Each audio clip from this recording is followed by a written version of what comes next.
Happy Tuesday. Welcome to a special edition of the Wolf Den. This is our Learning LinkedIn series, our sixth one. It's an open to work event where we bring candidates looking for work and let them highlight themselves. We're joined here today by Andrew Haynes. The Andrew Haynes Show is a proud partner with the Learning LinkedIn series. So Andrew, thanks for joining us again today. Always good to see you. Yeah, likewise. It's always good when we can help people, right? Well, that's the goal here. Jill Haber, our normal co-host, is on the sidelines on the injured IR. Hopefully feeling better today and recovering from her back surgery. So here's how this works. We bring on candidates. They come on and tell everybody who they are and what they've done and what they're looking for. In the meantime, we'll answer questions in the chat. If anyone wants to highlight themselves in the chat, they can put their LinkedIn or put what they're looking for. We'll highlight that and bring it onto the screen. We're going to do these every couple of weeks. So if you can't get highlighted today, then we will bring you on the next one. And any questions you have, any comments, any tips, we're just all looking to get some more visibility. So click the like button, comment on this, share. So even if you're not someone who's looking or not someone who's hiring, I'm sure someone in your network is hiring or looking for work. So click like, click share, ask questions, engage, and we're hopefully get some people back to work. I know, Andrew, are you still doing the Free Agent Fridays? On a limited basis now. I mean, it was really, excessive, the last six, 8 months, but every now and then, but more behind the scenes right now than out there. So I think this is great. It's a good way to knock out and get a bunch of people all at once. You got people looking, but I mean, just like you, I mean, companies are emailing me every day asking me to post, jobs. So there are also a lot of jobs that are starting to come up. And so I think the timing is getting much better for everything. Yeah, it's, you're a great resource for people who are looking for work with the Free Agent Fridays and always sharing jobs. We've had panelists like Lee Meltzer and Jen Corsilli and Chris Moore and Mark Goldberg. So I encourage everyone to take a look at the website you see down here, lilearningsession.com. That'll have all 5 archives of previous episodes along with some documents with some tips, and you get a better feel of who's out there looking for work. We have some great candidates. If you go back and look at our other episodes and some great advice and some great panelists, I encourage you to follow them all. They're posting jobs all the time. It's crazy how many good jobs are out there too. I mean, there was not this type of jobs out there when I was looking. I would have been happy to be. And then look, it's competitive, so obviously it's not the easiest thing in the world. But some really high quality jobs with high quality companies, high profile positions. What are you seeing out there? Yeah, I mean, I'm pretty much everything, but there are, a lot of executive roles now as well. I mean, you got to remember, I mean, a lot of teams have just totally, shrank down their staffs. I mean, half or less. So some teams are down to bare bones and now they're kind of ramping up. This is, the demand is definitely going to switch here pretty soon as, companies are going to start fighting for, those people looking. So, yeah, thanks Jenna for chiming in here on there. One thing that I'm seeing, and I forget who told me, but I was told that if you took the PPP, that you have to at least offer back the positions to everyone that you furloughed before you can go and hire additional. I'm not sure if that's true. You'll have to look that up. But if that's the case, I'm told it could take a little bit of time before some of these companies are going to be able to hire. So they might be on a little bit of a hiring freeze. So just stick with it. Stay in contact with who you want to be with and target and do all that. One last thing I'll say on behalf of Andrew and myself, we are not, legally speaking, we are just giving our advice. Take everything with a grain of salt. We've done a bunch of this. We talked to a lot of people. We're very knowledgeable in the area and the industries, but at the end of the day, this is not what we do professionally. So always, my wife, the lawyer, attorney, and judge always tells me that disclaimer, and always have that. Always. I always forget to do it, and then in my mind, I'm hearing myself. Oh man, I forgot to do that disclaimer. So anyway, Jenna, thanks for joining us and for your comment. Any advice for all of the candidates that come on would be appreciated. We are going to bring in Miriam now as our first candidate. Miriam, how are you? You know what? I always ask people I keep forgetting to ask people how to pronounce their last name. I am, my friend Brett Cook spells it Koch. Is that how you say your name? Koch. My last name is Koch. I would have guessed Cook. Koch is probably the more traditional one. So welcome to Learning LinkedIn. Tell everybody who you are and what you're looking for, and then we'll dive in. Hi, my name is Miriam Koch. I live in the Los Angeles area. I would say that my background is pretty diverse. It's within film, television, music, and labor unions, but I'm specifically looking to transfer into music. Okay. And when we say music, is there anything specifically about music? Is there a type of company or organization within the music industry? Is it a festival, a venue, an event?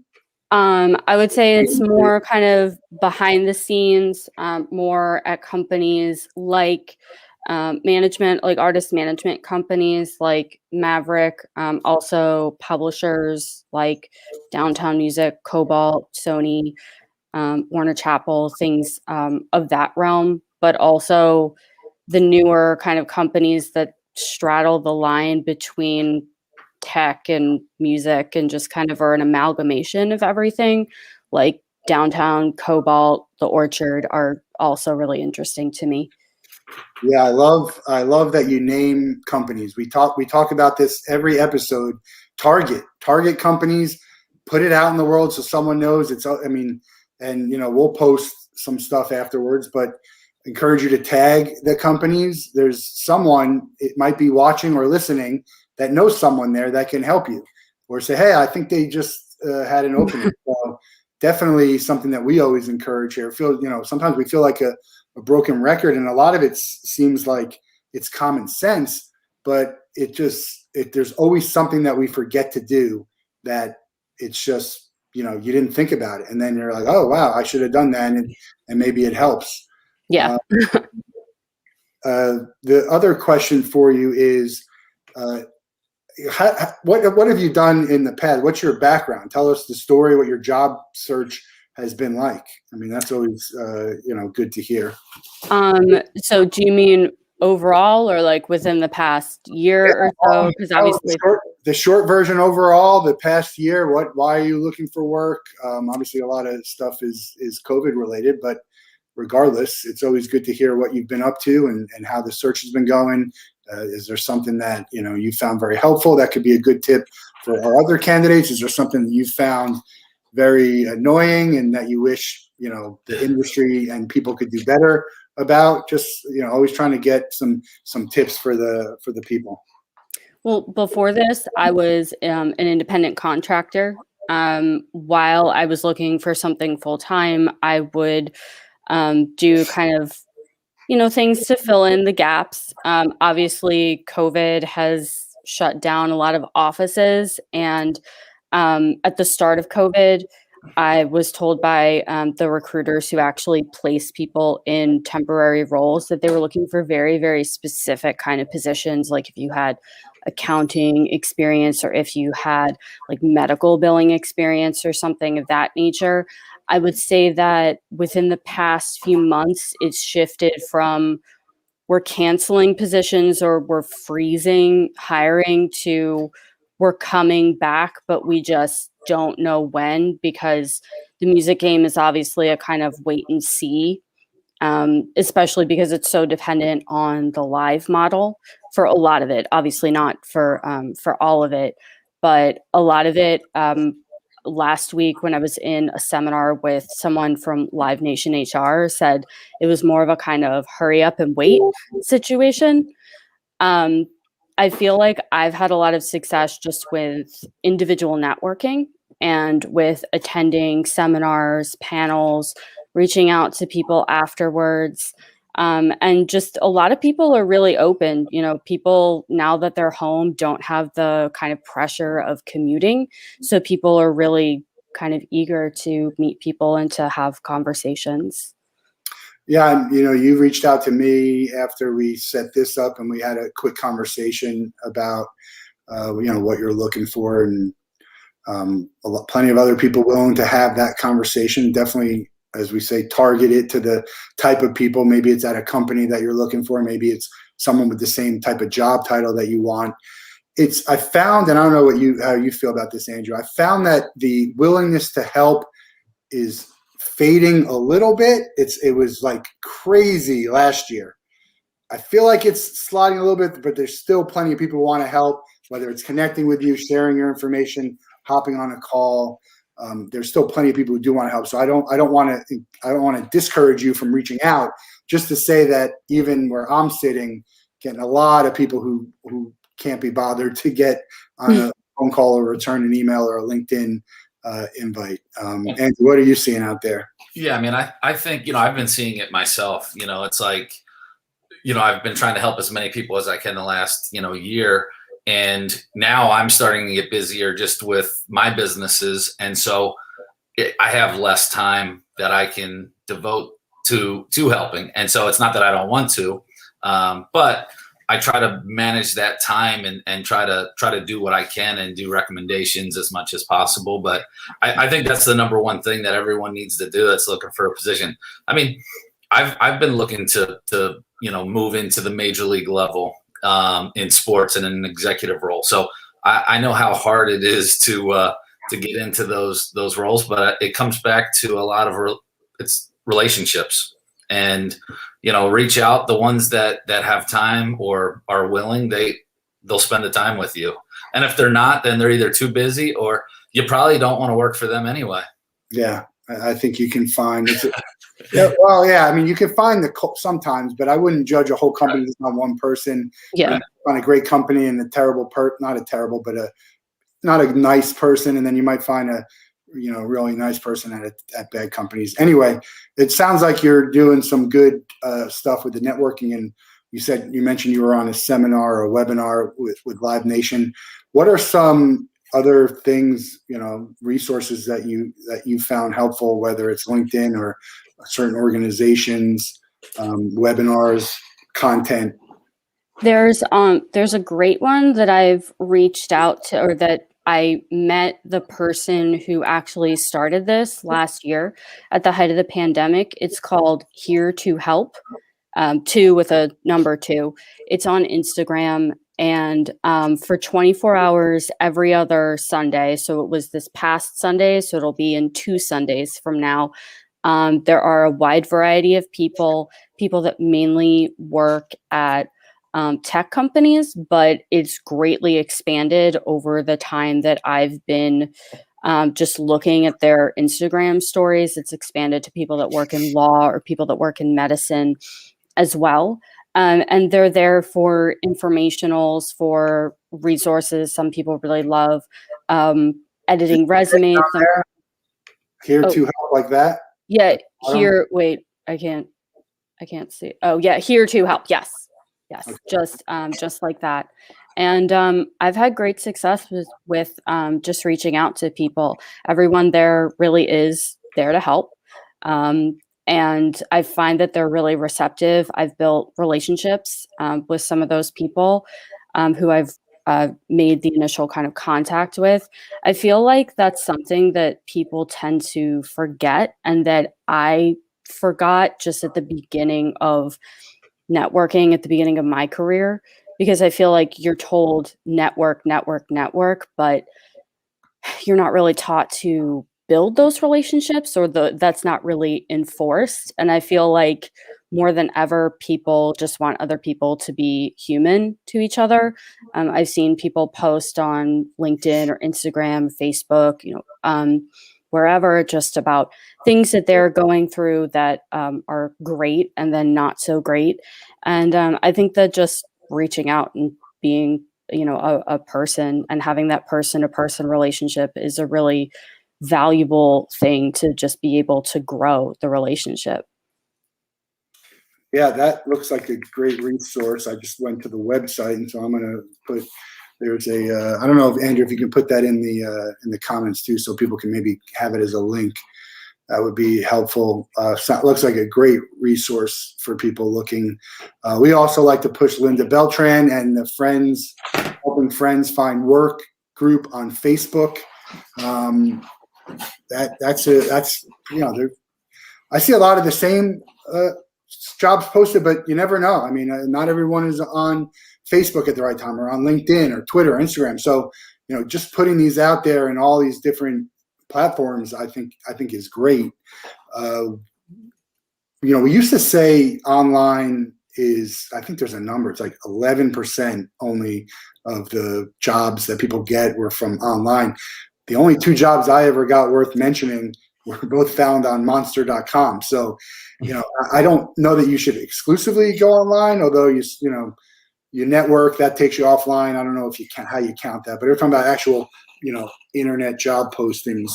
I think it's like you got to do a bunch of things these days. One thing isn't enough, and personal branding, the networking, just getting as creative as possible. How do you stand out when someone's getting 500 resumes or 1,000 resumes? Because it's happening. Yeah, you got to get there early. Someone said if you're not, someone was saying something about if I'm not like in the first 250 people, I don't even apply to that job, which sounds kind of, I don't know. I don't know if that's the right move, but it's tough. It becomes tougher. The more people in there, the less chance. I mean, they might already have a great candidate in mind before you ever get the chance. So competitive out there. Miriam, what is there anything out there that's, again, you talked about, being human and treating people like humans. What else is out there that you feel is, something that's been maybe, you'd love to see it change within the job searching industry? Is there anything that comes to mind? The first thing I would say is just, I know that, time is really precious, and that people give, goalposts of when they want to hire by and things like that. But sometimes people will say, oh, I'm looking to hire, but then they disappear for whatever reason. I've had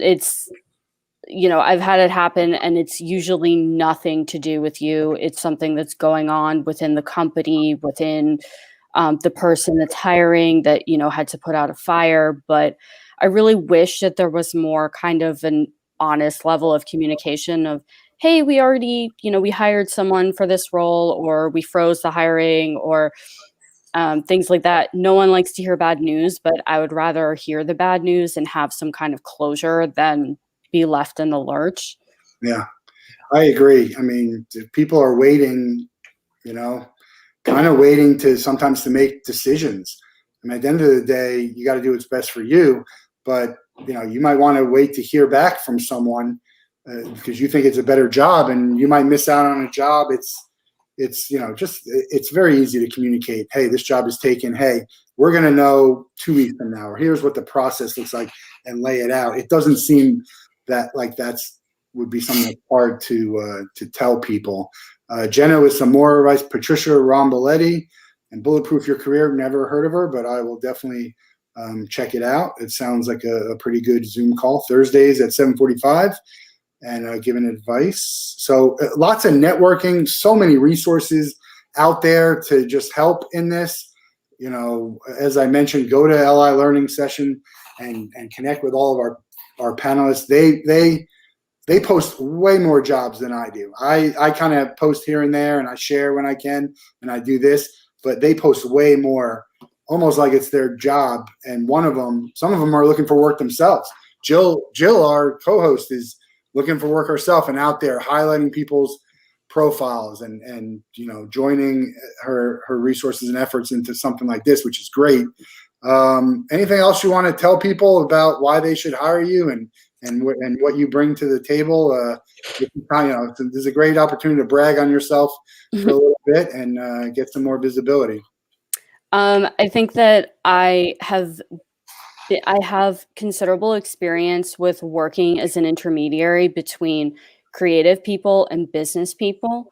I know that obviously creative people and business people tend to speak different languages. They care about different things with regards to projects. And so because I have this kind of all-encompassing experience within entertainment, the breadth of experience allows me to kind of see the overarching vision of whatever people are trying to execute, which I think gives me just a unique perspective overall in the business. I don't know too many people that have the same kind of breadth of experience within entertainment that I do. I think that's, with everyone that I talk to, and it's not even just exclusive to music, it's in sports. There's so many organizations that are so disjointed, like one doesn't know what the other one's doing, and they need a liaison, so to speak. I think every company could use something like that, definitely in the music, because there's so many hands in the pot for every project that goes on. So I think that's a great skill to have, and I think that any company would be it would be a good idea for them to do that. That's all I got here. Andrew, any last comments for Miriam before we bring Manny on? No, I think that's good. The hardest part is just staying positive and keep pushing. I mean, I equate it to almost like sales, and it's a numbers game to a degree, and you just have to be consistent, and things will fall in place. Yeah. The last piece of advice that I will offer is someone said, if you're not working right now, that volunteering is a great option because you can get to meet so many different people.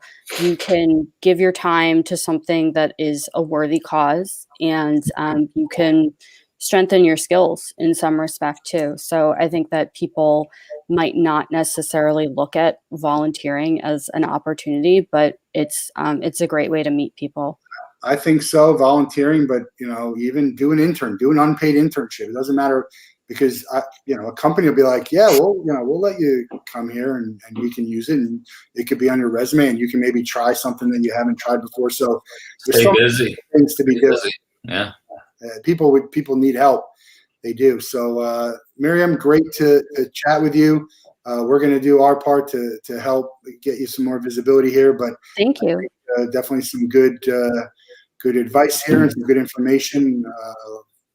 Just put her onto the list of another great candidate that we've had. We've been very lucky with the candidates that we've had here, and we've had some people who had canceled because they got jobs. Now, whether it was specifically because of this or whether something we said motivated them, who knows? We don't keep track of any of this. It's good to know, but certainly this is something that can help people. So appreciate your time here. Let us thank you too. Else we can do, connect with the people who we're connected with, and we hope to hear some good news soon. Me too. I hope to have good news soon.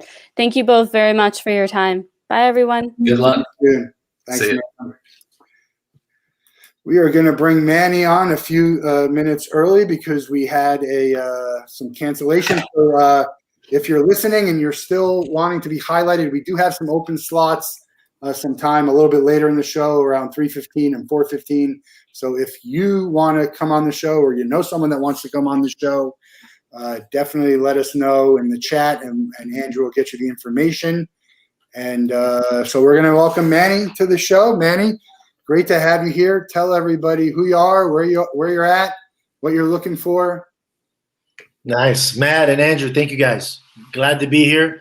Awesome. I think I'm right down the street from you, Matt. I'm in sunny South Florida. I'm in Tamarack, Florida. If you guys don't know, that's about west of Fort Lauderdale.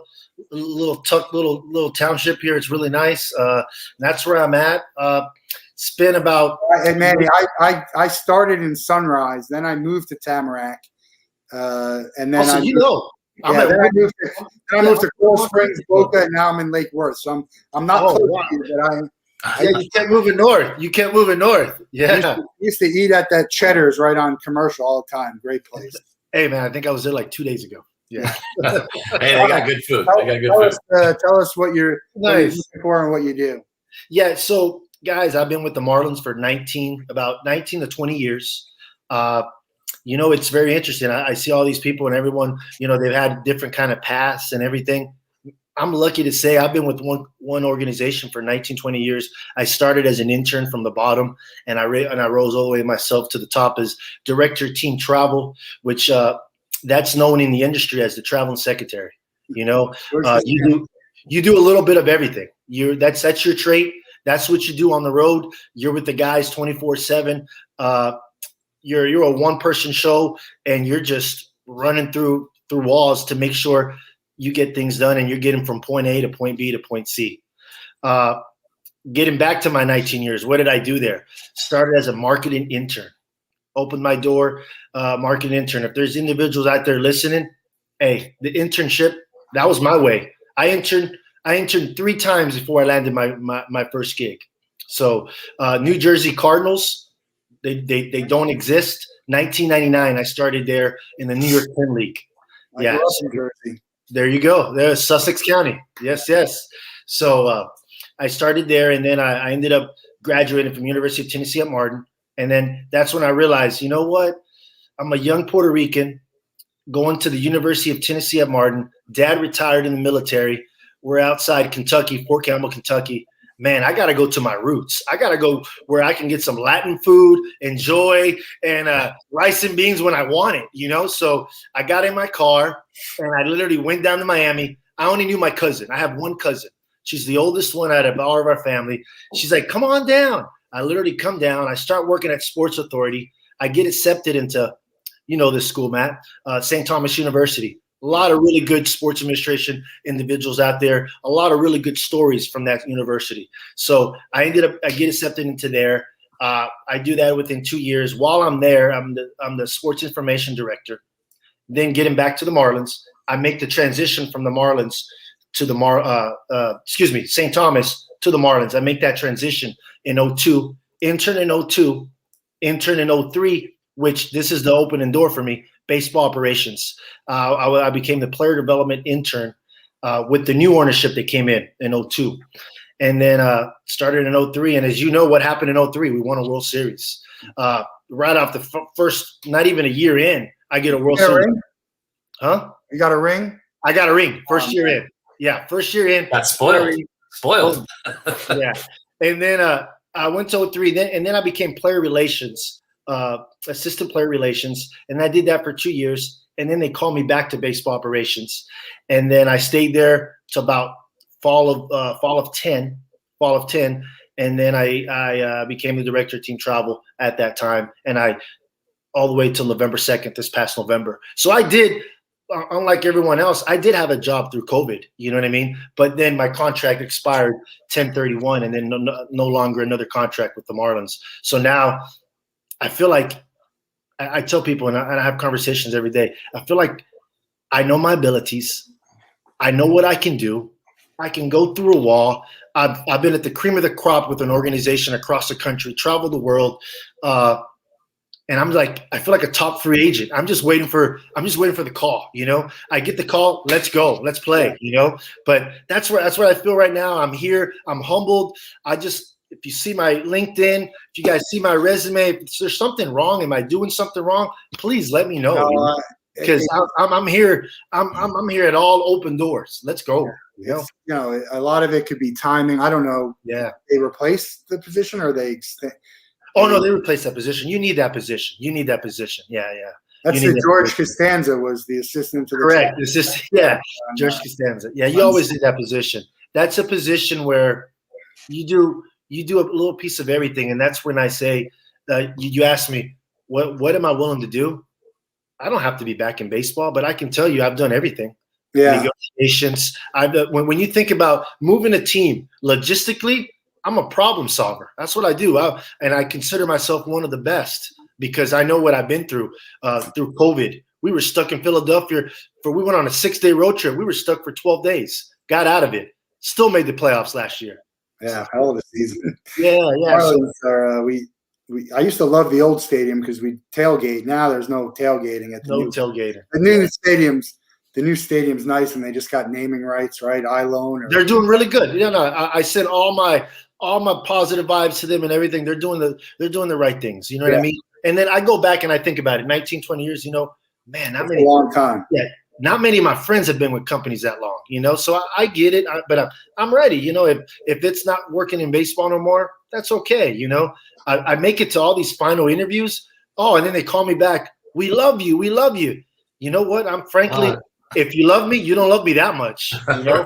because I ain't getting the gig. And I'm like, what am I doing? I'm like, Hey, but like you said, it's just stay one of with those them. things, Yeah. Stay with them. I mean, look, it's very possible to love multiple candidates, and it's if when you're talking about a situation that you're only picking one, Correct. It's hard, man. People don't celebrate the fact that they got a job enough. It's to think about, and I'm not talking about a sales job where they're hiring like 6 people and there's it doesn't matter if you do well or not because they'll just let you go. But you really got to celebrate the wins of beating out the people at generally on merit, right? I watched the college admission scandal. Oh, I watched that. Crazy, man. That was crazy. But you think about how hard it is to get into some of these schools, and a lot of them are, again, doing it on merit. Like, hey, I worked my ass off and I got it. I got to celebrate. And you could see the disappointment in people when they didn't make it. So I understand your frustration. I think it's good. I think it's fueling you, which is good. But absolutely. Yeah, I'm just like I told my wife, I say it's coming. The day's coming. I'm just gotta, we gotta figure it out. Put it out there. I'm ready. Like these jobs. Hey, we need someone right now. I'm right. I'm right here right now. I'm available. I just gotta, call me, and I'll be there. But like you said, something really interesting. Like I was blessed for 19 years because the last 11 years. I had a job. There's only 30 in the world. There's only 30 of my job in the world that I had before. So yeah, absolutely. I was blessed. I'm lucky, but we all got to move on at times, So what is that? What is that job going to allow me to do now? And that's what what I want to drill into here because a few points. It's great that you're willing to do anything and you have a big skill set, but we're here. We're giving you the opportunity. Why don't we talk about in your ideal job? What are you doing exactly? Do you have that in a vision of that, or a vision of maybe it's not baseball, maybe it's still sports, maybe it's something else? You know what, man? You know what I'm envisioning? Like I've been on the road for like 19, 20 years of my life. 19, 20 years of my life. Consider spring training up the street in Jupiter, Florida, close to you, by the way. Yeah. And when you count that, think about the games. Remember, people that usually work at the front office, they're there for only 81 home games. I'm doing 162 times 45, over 200 games a year. Yeah. And away like 95 days. So what have I been doing lately? I trained my daughter who's never played softball in her life. Never. She's 15, never played in her life. She's like, Dad, I want to play. You know what I did? I trained her. She made the sophomore. As a sophomore, never played, made the high school team, doing well, actually starting some games. So I'm spending time with my kids, my other 2 kids. So that's what I'm doing right now. I'm giving back to what I've missed the 19 years of my life. With your question now, what do I see myself doing in the future? This remote thing out there, guys, this is pretty cool now, this remote thing. Let's be honest here. If I can get a job to do logistics, have leadership, and share my love of working and sharing my prior experiences of how you got to be on your feet 24/7 and just getting things done. I'm a problem solver. I want to problem solve. I was in an interview the other day. They asked me it's almost equivalent to your question. What makes you click? I go, what makes me click? I go, when things go wrong. Let's go. Let's fix it. Let's figure this out. Let's plan B, plan A, plan B, plan C. Guess what? None of those 3 might work, but guess what? Then you got plan D, or you're calling your network. I'm always, staying in touch with my network. And that's another thing, what have I done? I've been on the road for 19, 20 years. Like I said, don't talk to my kids.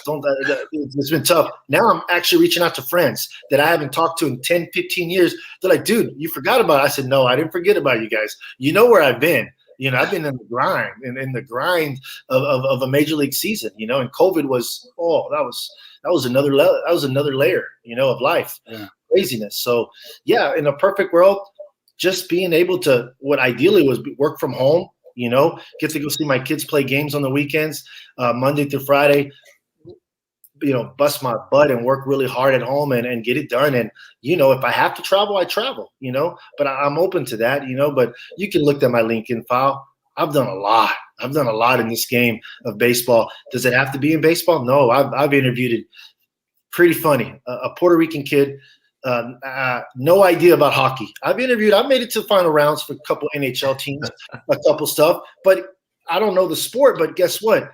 My skill set can move anywhere. Are you connected with Andrew? Excuse me? Are you connected with Andrew? He's not. I just no, not at all. I hope that. He's always sharing jobs and stuff that, you know. And one thing that we talk about on these series is follow the job posts, because it might not be a job for you, but it might be an organization or a company that you never heard of. And now that's someone else that you can kind of target or reach out to say, hey, I saw this job post for this.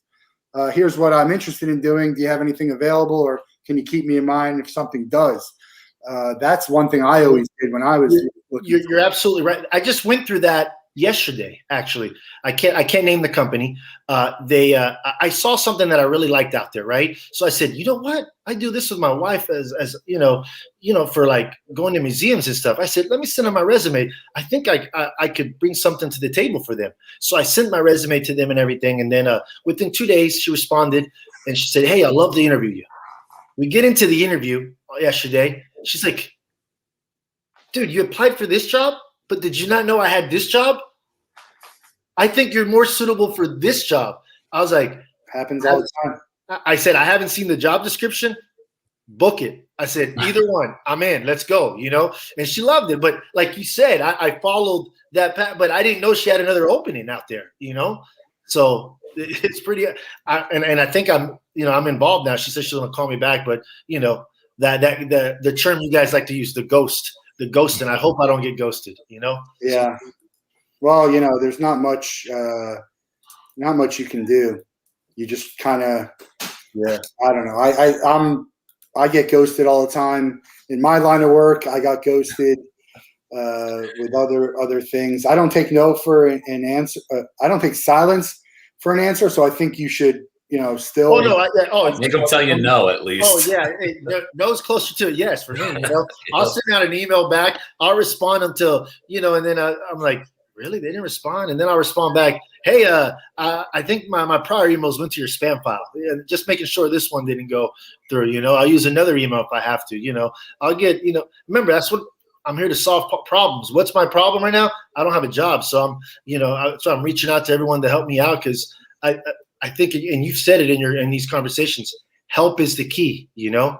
So, you know, I think we're all here to help each other. And, you know, I've been helping people for 20 years of my life. I'm hoping that reciprocates now at a time of need, you know? I agree. And ask for help. You know, that's another key point that we talk about every time. Put a post there. Some people might not even have any clue that you're not working or that you're looking for. Ask for help, target. That's all things. What have you found that's been successful? It sounds like you've had some interviews. What have you done, and where have you looked that you found success? I would probably say the old school networking. Really, like literally, I think I was watching your 5th episode of this, and someone said the cold calling networking. You know, the old school way, and that's what I've done. You know, like I reach out to friends of friends that know friends of friends. Hey, oh yeah, that guy needed 10 tickets in LA about 2 years ago. Hey, you remember when I give you 10 tickets? You know, like, I'm cashing in on every favor now. Why not? I said, you have to. Shame, you know what? So like all these people that I helped down the road, I don't like I told people, I don't need you to give me a job. Give me the opportunity to show you why you need to give me a job. Yeah. I don't need no freebies. Give me in a one-on-one room, and I'm sorry. Don't screen me through a. I know your next question is what probably I don't like. You know what I don't like out there? You know what I really don't like? When you got to look at a screen and it's just you and questions pop out with 30 seconds and you have to answer that and they're recording you and you can't edit it. And how is that? That's the age we live in now, but that's one of my pet peeves. I'm like, how is that organic? You know? Yeah, I haven't seen that before. It's almost like, the funny thing is they used to give you a typing test if you go to staffing, and I am a ridiculously fast typer, but I make a lot of mistakes in my typing, and I'm very quick at going back. You take a typing test, they don't let you go back. You just got to go forward. So it looks like I type very slowly. Now, it doesn't matter. Nothing I'm doing is good for it, but I always get comments when I was working, and they're like, "What is that? You typing?" So you can't always get a measure like that. It's like you can't, so they have artificial. So I've done two or three companies. They artificial intelligence. It's basically like we're talking right now, right? We're having a good conversation, Andrew, Matt, you, and us three having a good conversation. Well, I don't see you two. There's a question there, and there's numbers, and you got 20 seconds to read the question, and then like a minute to answer it.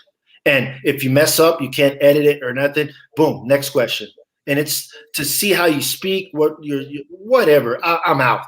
Like I had one company come back and they did it to me. I said, I professionally declined your interview. I'm not going to do it. I'm not. I need a job, but no, man, I'm not going to do that. Get out of here. You want to deal with people. Huh?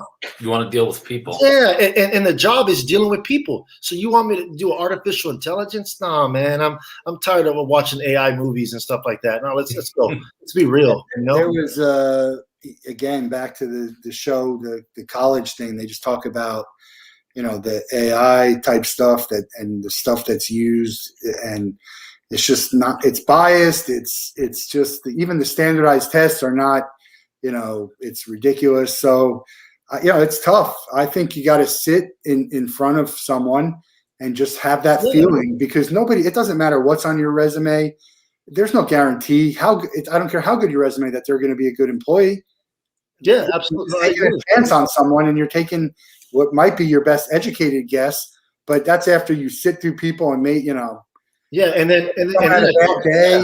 What if someone had a bad day? Then I call my mom and I tell my mom about it. Good old 72-year-old mom, Puerto Rican. She goes, "Oh, I would definitely fail that with their accent. My accent, I would have been not hired." I go, "Exactly." I go, "Thank God I don't have an accent. I'm bilingual. I speak 2 languages. But man, if I had an accent, I'd be done in 30 seconds. Not even, wow." Cameron's asking about Jenna's link for Patricia.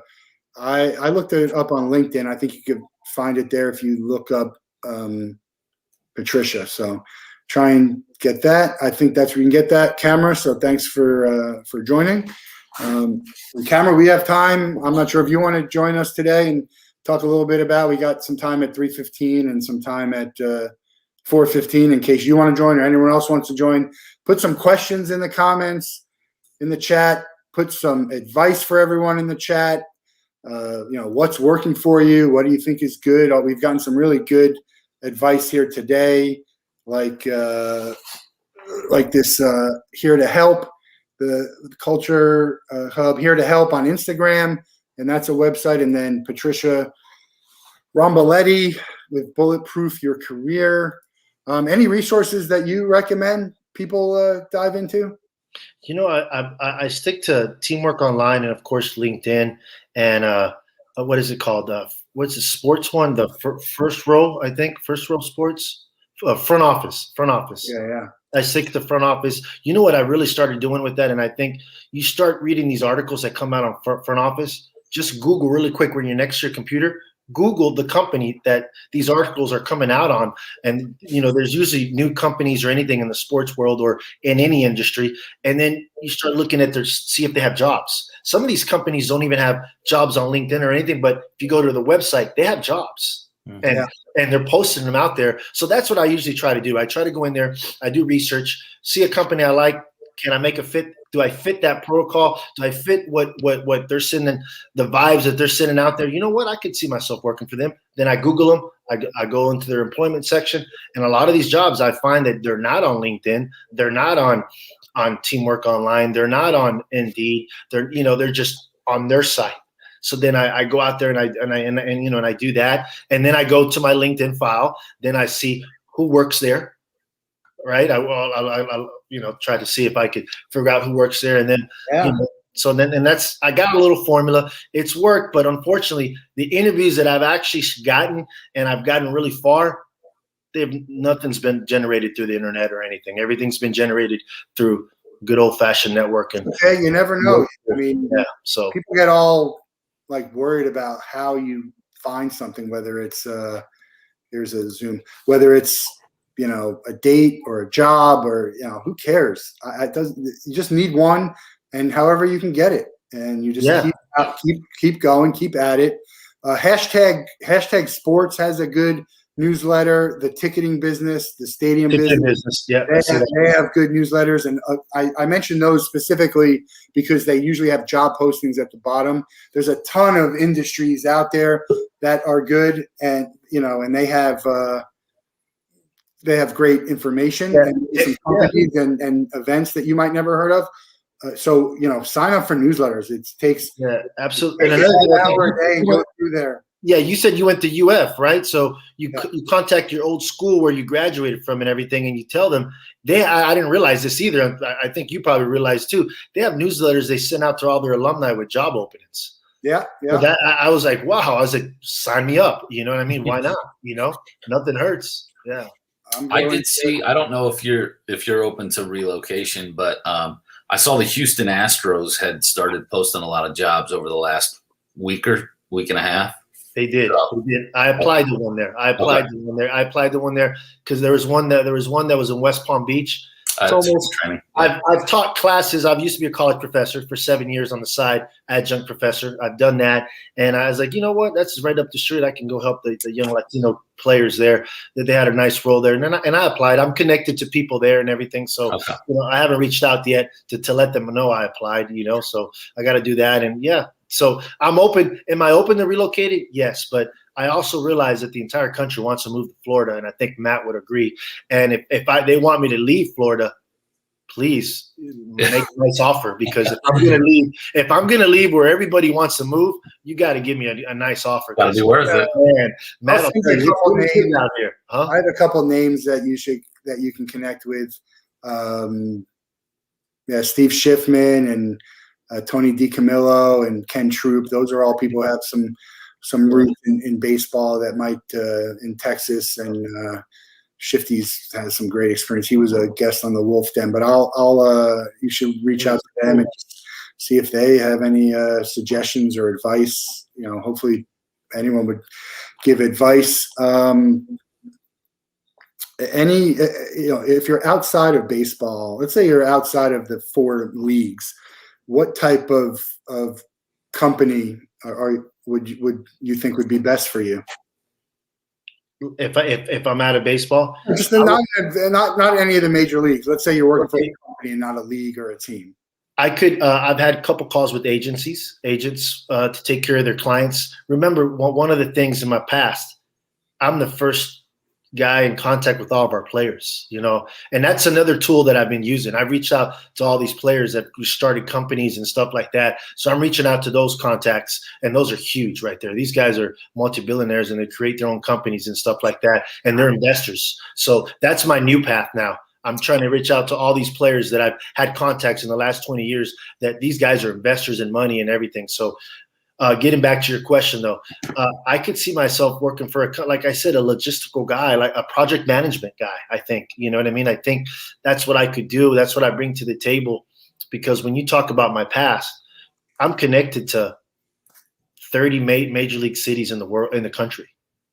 You could throw me in San Francisco, I'm okay. You can throw me in New York City, I'm okay. You can throw me in Seattle, I'm okay. Throw me in San Diego, I'm connected in every city. When I mean connected, I mean hotels, buses, trucks, venues, contacts, all that. And I did that all by myself. That's all negotiations. And those contacts, I think you guys would agree on here, those contacts are for life. Those are friends that I can pick up the phone anytime. And if I need anything on the fly, hey, let's go, let's make it happen. It's a good idea by Jenna. Race teams.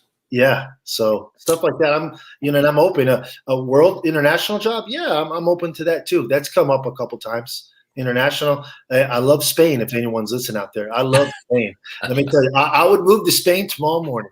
I love that. That's how much I love Spain. Yeah, It already is tomorrow morning there. yeah, yeah. MLS, La Liga, right? Yeah. So yeah, I'm pretty much open to everything. I could see, like I said, logistical project manager kind of role. Yeah, and what have I been doing within the time from now to November through COVID? I took a hospitality course at FAU. They offered a free hospitality course. It went viral on LinkedIn. I jumped on, I took that, and then I've been taking all these LinkedIn courses. I've been going to all they's webinars and just reaching out to people. Yeah. Tonight, we're going to plug Win Again Academy, who's a sponsor of the Wolf Den. They have a lot of ex-major leaguers, and I think it'd be good networking for you. There's an event tonight at 7 p.m., winagainacademy.com. So check it out. I'll be there. There's always good people to connect with. I'll be on third base coaching my 12-year-old son's team. All right, well, there'll be another one. There'll be another one, but check out please let me know. Yeah. winagainacademy.com, and I think let's do that. We're good. Anything else you want to say before we bring on Meredith? No, if there's anything out there, if any of your contacts, anyone here listening, aquí se habla español, yo hablo español, hablo inglés. I'm bilingual. I can make it happen in 2 languages. If I have to make it in the third, I'll do it. It is what it is, but just looking to start my new journey. That's what I'm looking to do. I had a beautiful journey in sports, willing to start another journey outside of sports if that's needed, and just want to work, that's at the end of the day. And I think that's everyone that gets on here. We just want to work, man. At the end of the day, we just, staying home, you could do so much home projects and stuff like that, but it's time to crank it up and, go get a job and do some of my home projects if you want. Yeah. The list just keeps getting bigger, bigger, bigger. If I'm working, the list doesn't exist. So I need to get a job so the list does not exist anymore. Yeah. The one thing I'll tell you, and I would just say target, get very specific. I know you'll do anything. I get that. It's a very good trait to have, but I still would get a little bit more specific in what I'm wanting to do. I think that'll help you, and that'll help people help you, as opposed to me just saying, hey, there's a ton of jobs, especially with your skill set, because you might get the same job you had, but if you don't, it's not like saying, hey, here's the job for you. So someone says, oh, I saw this. I mean, it could be so many things. So maybe identify 5 job titles that you say, hey, here's where my skill set sits pretty well. Yeah, a friend of mine got me, and he goes, Manny, everything you do, you could go do that for a state school. Yeah. You can do it for another 20 years. You can get pensioned for 20 years, work for a state school. They travel, the football team, basketball team. They're all looking for individuals to save them money. And, so I started doing that a few days ago. I, started, like you said, get specific. I said, you know what? I could see myself working at a university. So you can get into Matt, you're right. Matt, you're absolutely right. I need to get a little bit more specific. And yeah, you're absolutely right. My sister's an event planner. The stuff that you do, that's very, very similar to creating. So, there's big companies, big corporations that need, people to be in events. That might be something to take a look at also. Yep, absolutely. Andrew, last advice for Manny? I was going to say too, somebody had brought it up to me not that long ago, and, you have such a broad background is, you might need multiple resumes, for different jobs that you're applying for, and kind of, take out the stuff that's not really as relevant and focus on, their description that they have. So, I know for myself, I've been a GM president of teams. So if I want to go look at corporate partnerships, I don't really care about, half the stuff that would be on my GM resume. Exactly. So that was just some feedback that I got from a few people in the past month. So might translate well for you as well. Absolutely. Thank you. Yeah.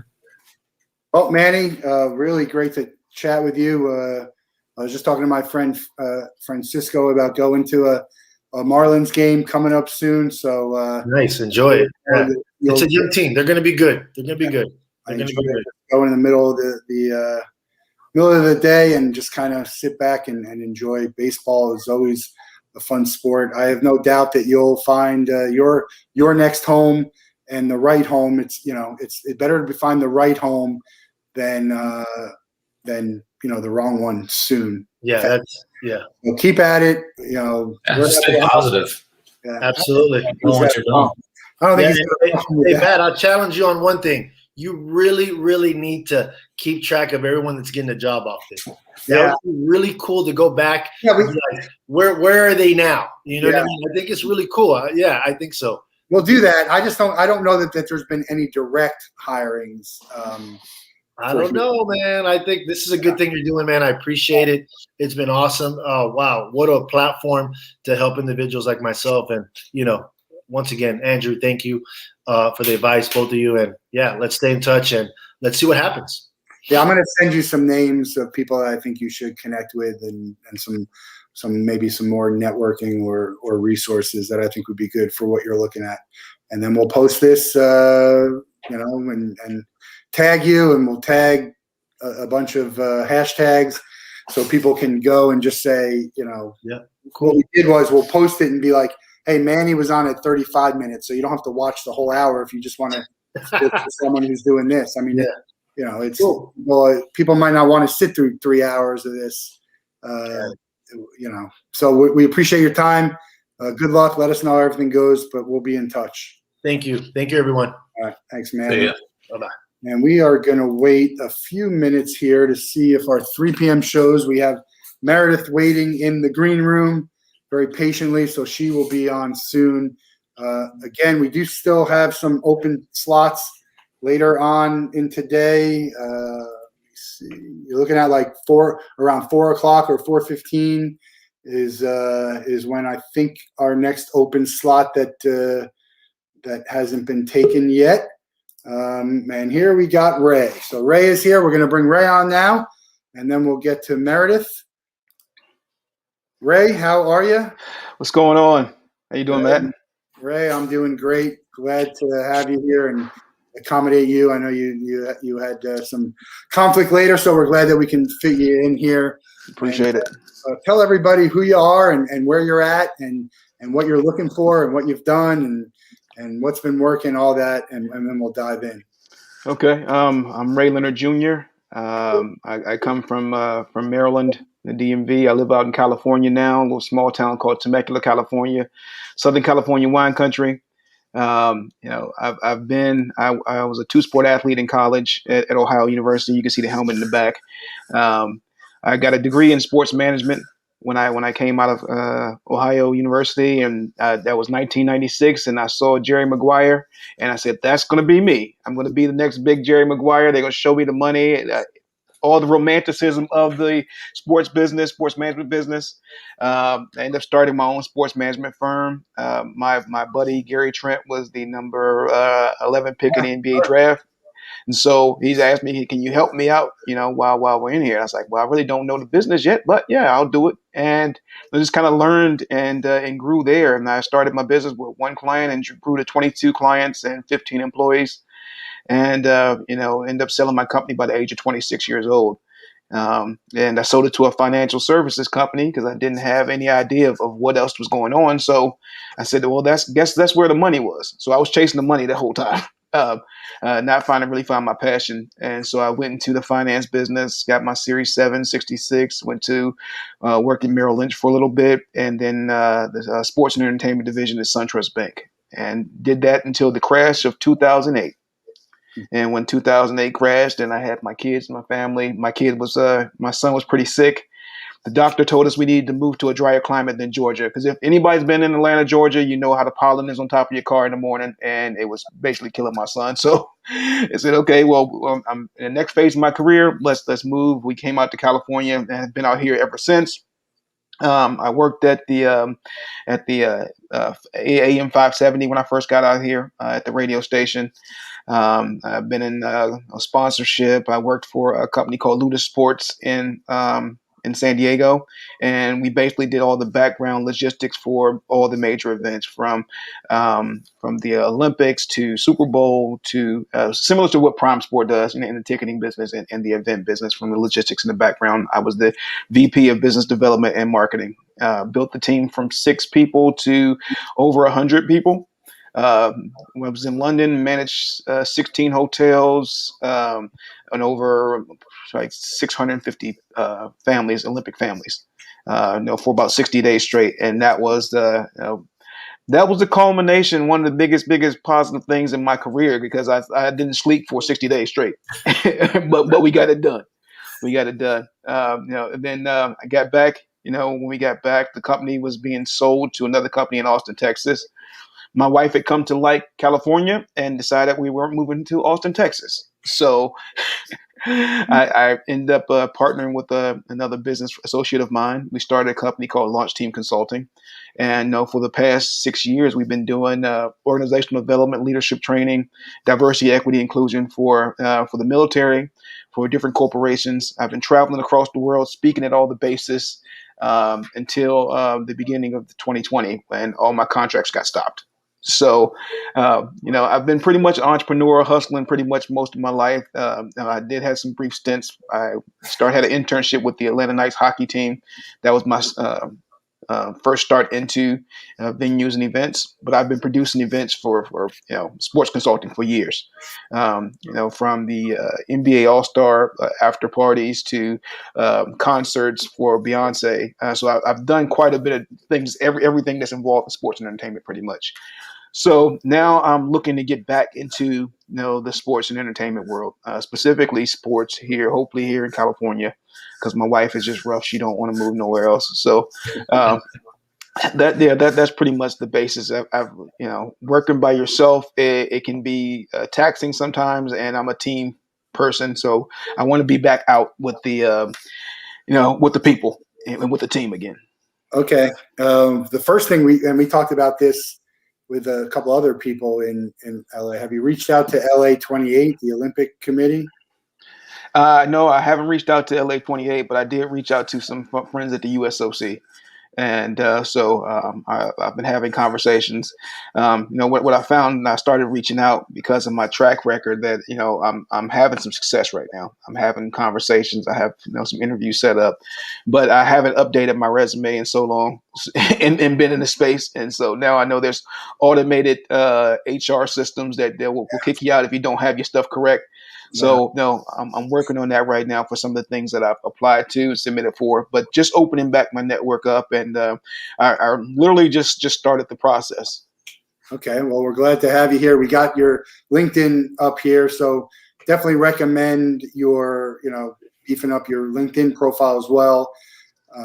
It's kind of like your resume. I think people maybe look to that a little bit more than the resume, because with LinkedIn you get to put a little bit of character into who you are and the stuff that you've done, a little bit more examples. And the resume, you got to keep it to one page and you got to like 3 bullet points. But with LinkedIn, you could put brochures, right, and PowerPoints and websites. So I would definitely beef that up. If you go to the website down below, we have some more tips from our previous episodes, lilearningsession.com. Okay. Great panelists on there with some good tips.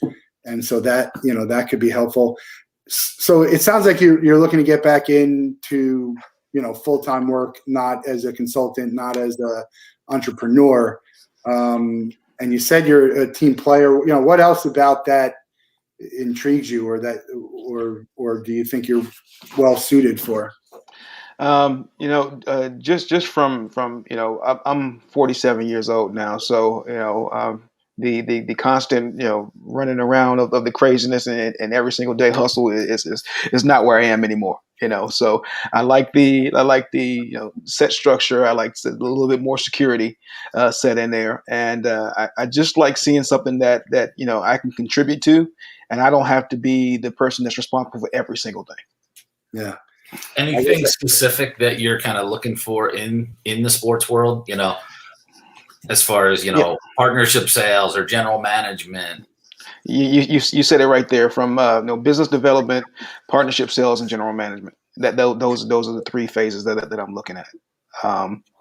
That's where I think I'm best suited as far as experience wise, and I think that's the area I know I can contribute the most. It's funny. I'm actually going to put out an article tomorrow about partnership versus sponsorship, and they use that word like it's one and the same, and it's not. And I just got an email back from someone.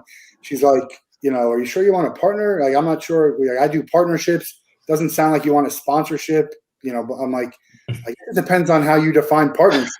Right. Find it in your sense of it, yes, that's what I'm looking for. But right. Everyone loves to call it partnership instead of sponsorship because it has a negative connotation with, hey, I got to give you money and give something in return. So, well, as long as there's a monetary exchange and for some kind of a product or some kind of action, then whatever you want to call it, so whatever makes you sleep well at night. Now, the partnership, the true definition is take my resources, you take resources, we put them together to put something out there, and we share in the revenue.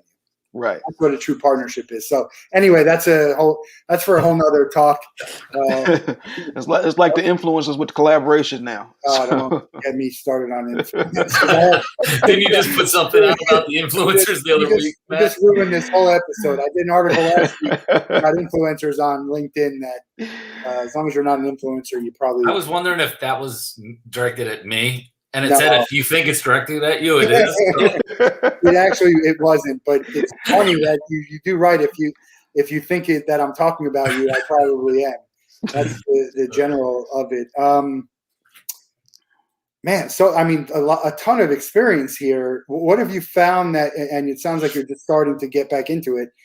What have you found that's worked for you as far as your job search, your networking?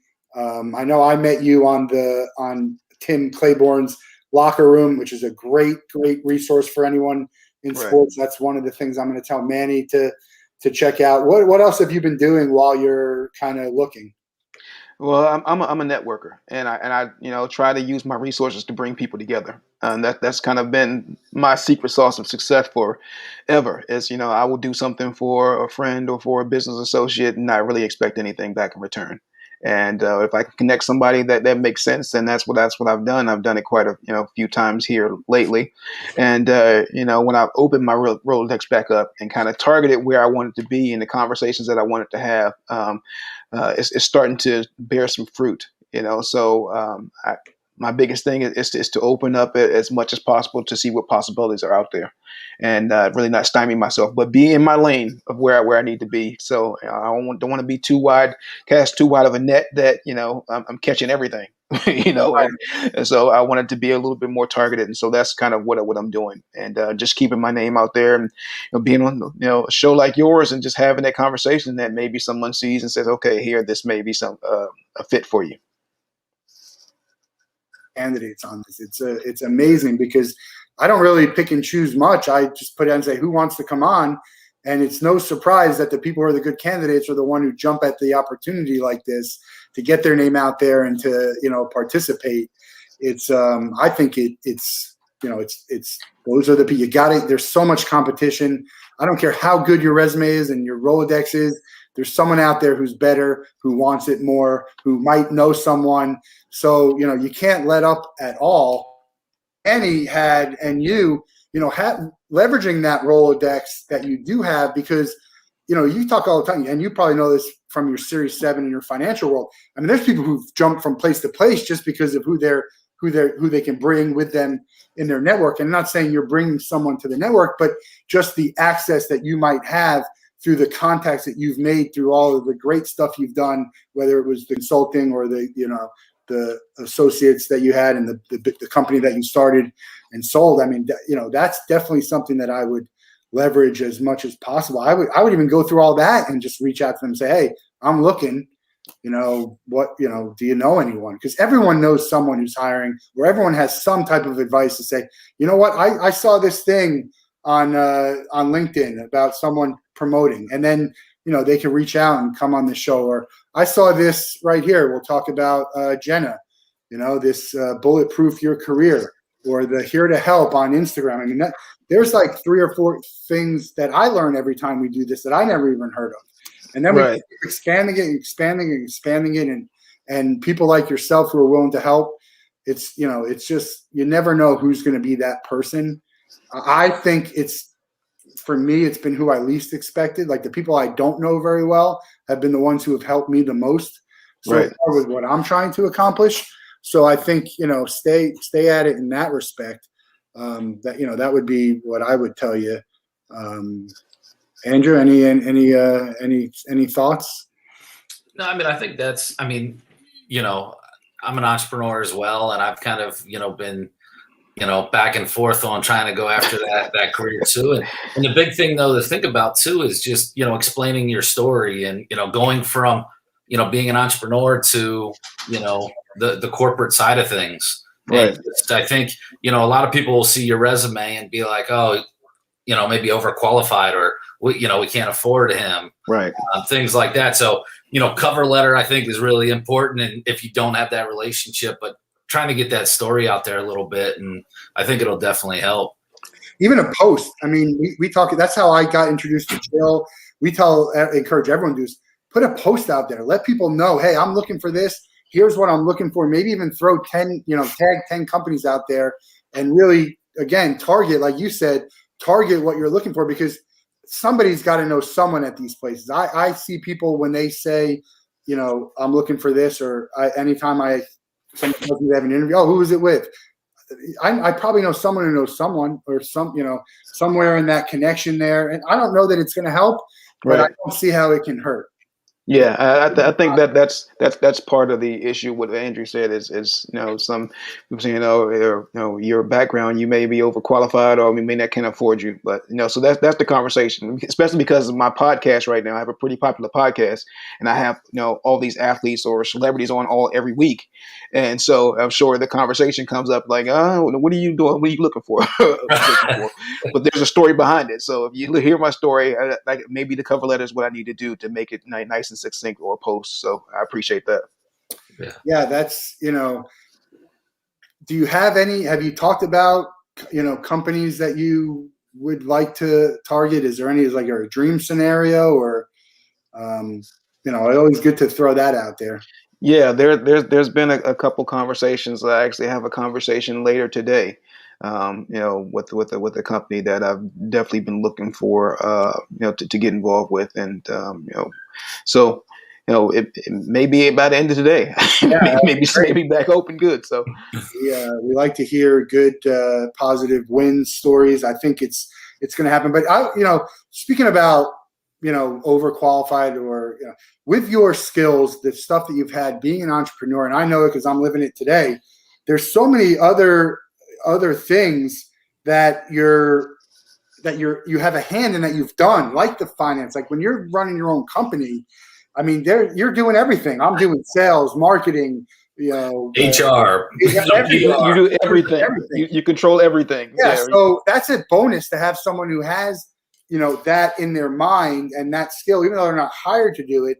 And you're not going to overstep your boundaries and do something, but bring some additional ideas and creativity, processes, whatever it is, where you can StreamYard things and kind of maybe save the company. Everyone wants to find out how they can save time and money and really streamline that process, which I think is something that you can definitely do with the skill set that you have.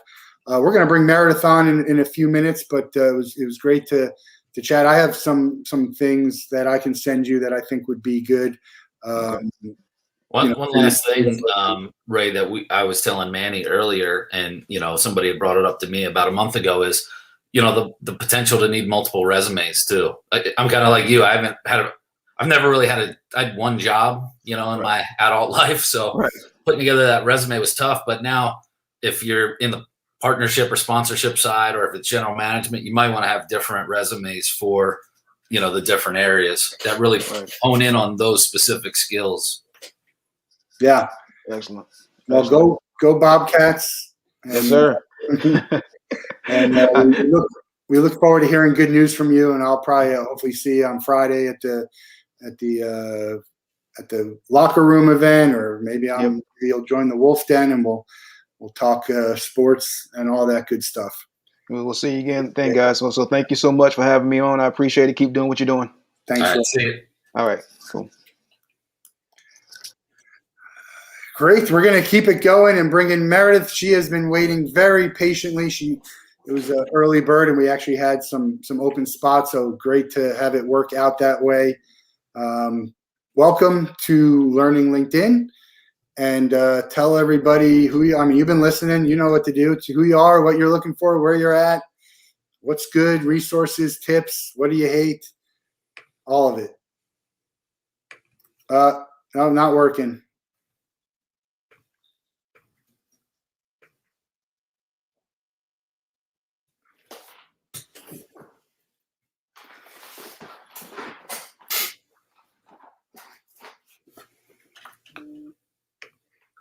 I'll say, Matt, you've got some great candidates lined up today. I mean, they've all been pretty great. So, all right. She says it'll be fixed in a minute, so we will kill some time here while we get Meredith.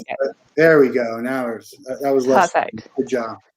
Sorry, it sometimes has that. Just dodgy computer at this point, I think. Yeah. So we got another international guest here.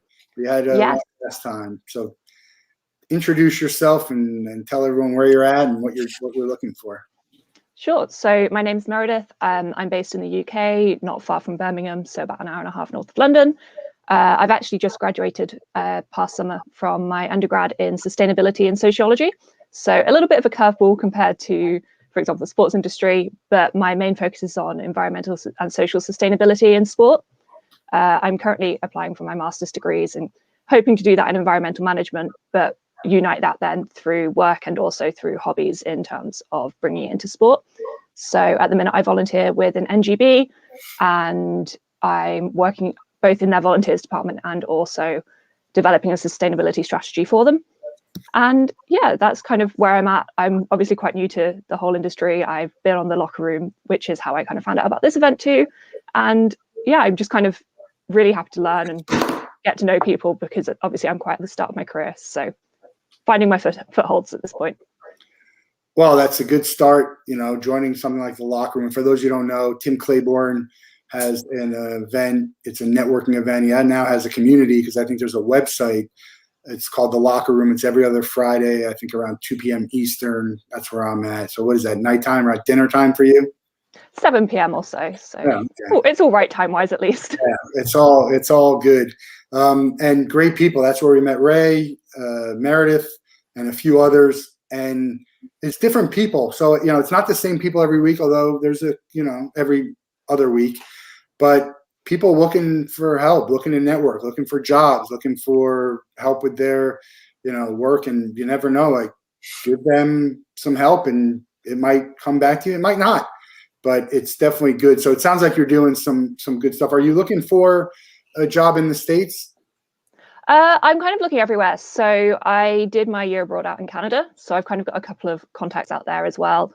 Obviously, the sports leagues are very different across all of the countries. So seeing what's available, kind of learning more about the North American sports leagues too, because it's obviously I'm not there to find out exactly how it works. So getting to know more through talking to people, but it's always a possibility. Yeah, we got some people you could talk to. We have a happy hour on Friday. It might be a little bit too late for you, but it's at 5 Eastern. And some people there like Dave Wakeman, who was a panelist for us on one of these programs.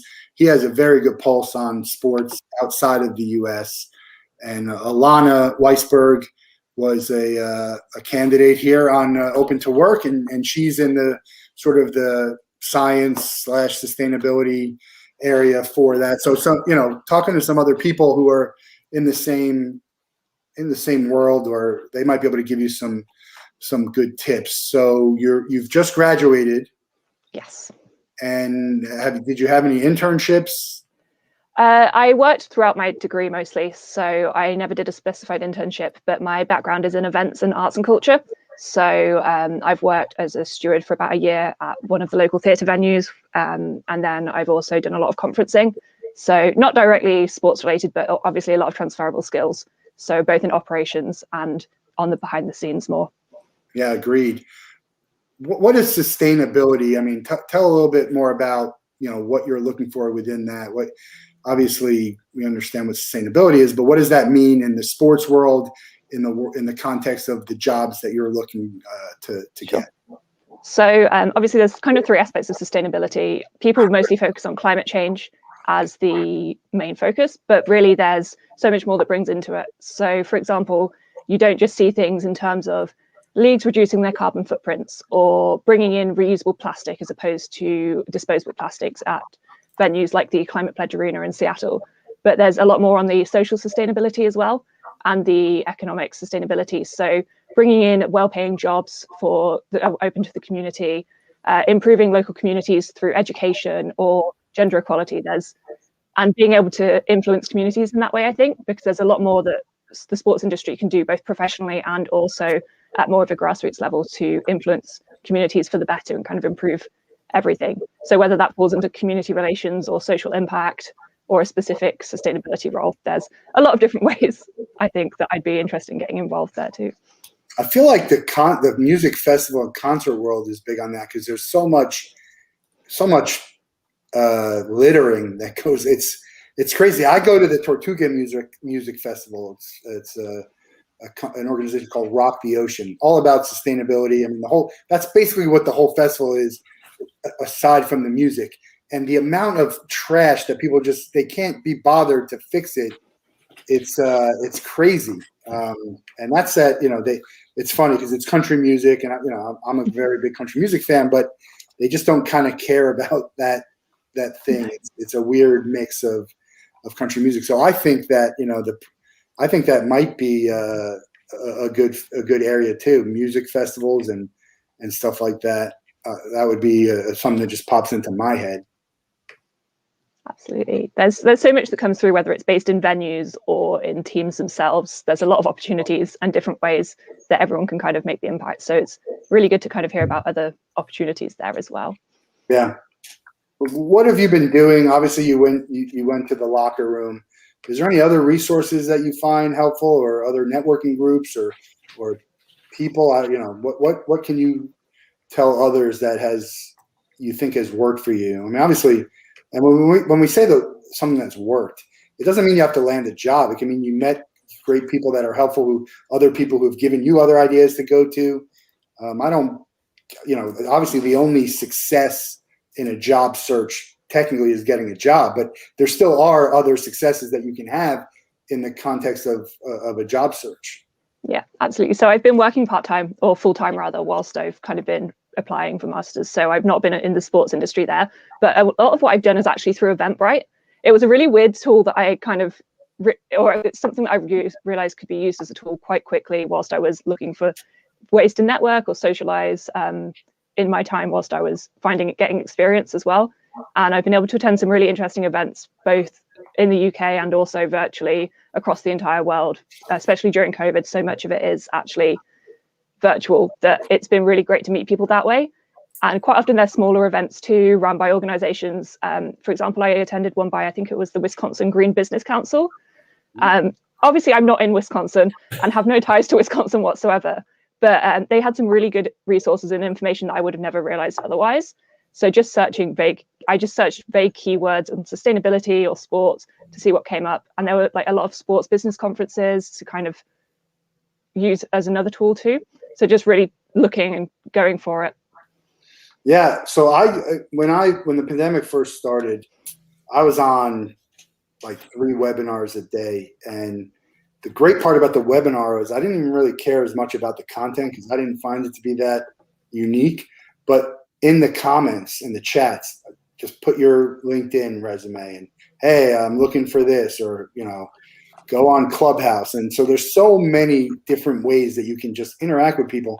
And it's as simple as just showing up and clicking your LinkedIn link into a chat. And if there was a webinar that didn't have a chat, I'd probably get out of it, even if, unless it was some real compelling piece. So that's something that I always recommend doing, is just like you finding these events on Eventbrite.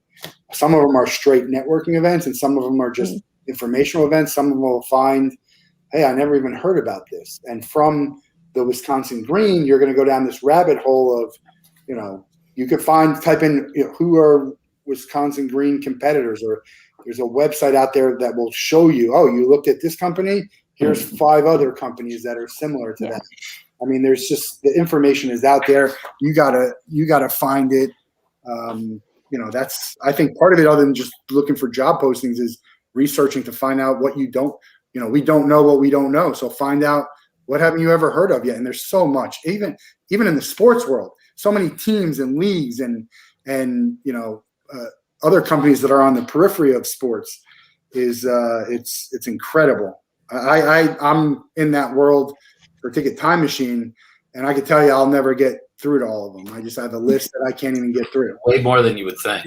Too many of them, which is good. It's a good problem. It's a good problem to have. What makes you want to do sport? I mean, you're targeting it.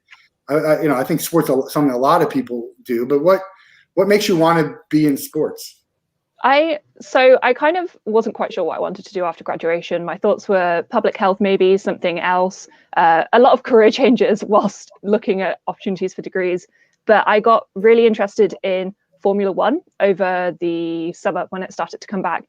And I quite quickly realized that I was feeling quite, I don't know if guilty is the right word, but quite guilty about watching and kind of thinking at the same time, oh, but what's the carbon footprint of this? Like, how is this negatively impacting the world versus the enjoyment that comes out of it? And I kind of spent a lot of time researching their sustainability practices and kind of looking more into it. From there, learning about things like Formula E and Extreme E. And it just kind of developed from there, where I'm also a really big hockey fan. So thinking about climate change in the sense of holding the outdoor games where all of the ice melted this year and they had to wait until 9 p.m. at night to be able to play. I'm realizing that it impacts all of us, but a lot of people don't really think about that. And it's also a great opportunity for education and awareness and making a small change that could actually be replicated through a lot of society. So kind of the aspect of being able to reach out to so many people, but also provide positive entertainment and joy in their lives too. Yeah, it's everyone, I say this, not everyone, a lot of people want to be in sports. And, just like we had Manny, there's only 30 people to do his thing. This is something that is, it's something that's definitely needed.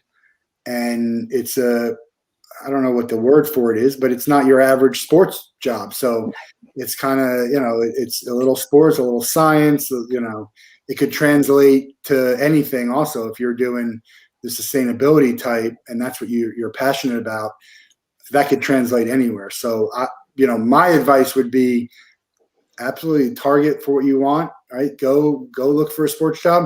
But if your first job isn't in sports, that doesn't mean you could work for 20 years in everything but sports and then end up in sports. Who knows? I always thought I would want to get into sports, and it took me a long time. And then I was I was in tickets, I was doing sports and everything else.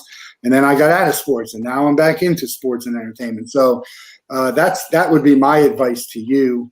Andrew, anything else? Yeah, I mean, kind of the same thing, but I think a lot of teams are going to start looking for ways to have a more positive impact. So I think that's going to open up a lot of opportunities in the future.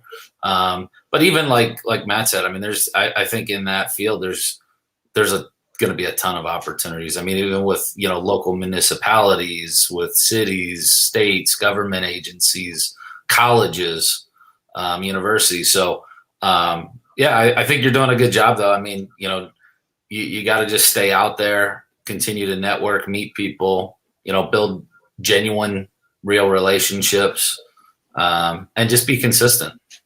Yeah.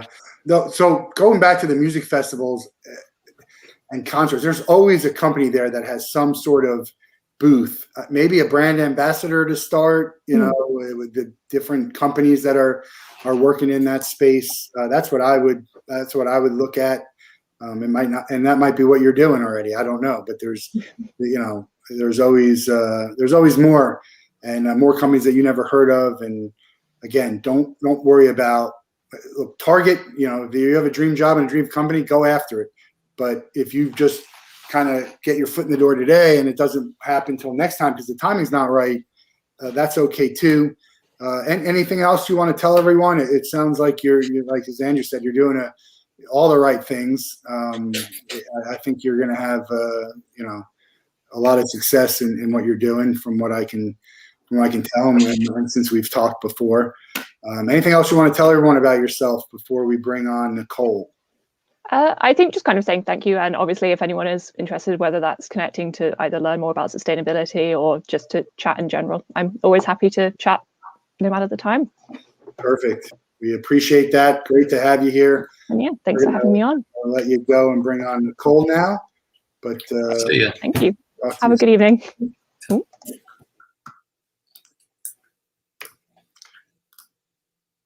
Okay, Nicole. Can you hear me?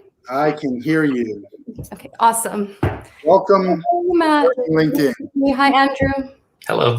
Tell everybody who you are and what you've been listening at. Who you are, what you're doing, what you want to do, where you're from, where you live. Great. Well, thank you, first of all, Matt, for hosting this series. I reached out to you and said that I wanted to get out of my comfort zone and appear on this tremendous LinkedIn learning series. So thank you for being so helpful and gracious.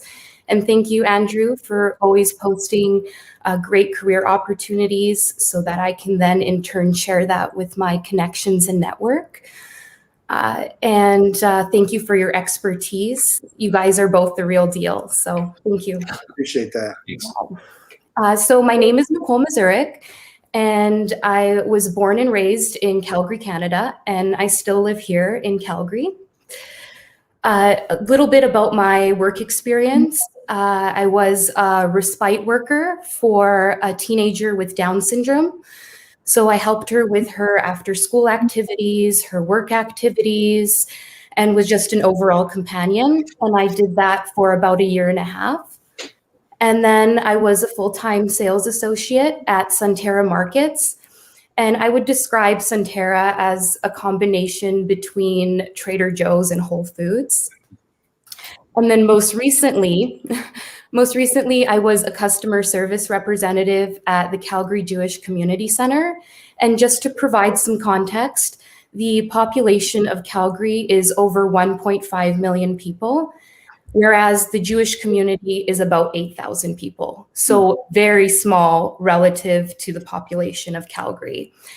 So that means that the Calgary Jewish Community Center not only had the center, the recreation facility, daycare, after school care, but also we had all or most Jewish agencies and tenants, whether that was Hadassah, B'nai B'rith Youth Organization, Israel Bonds, the Jewish Historical Society of Alberta, and the Jewish Federation. In most cities in North America, the Jewish Federation and the Jewish agencies and tenants are in completely separate locations.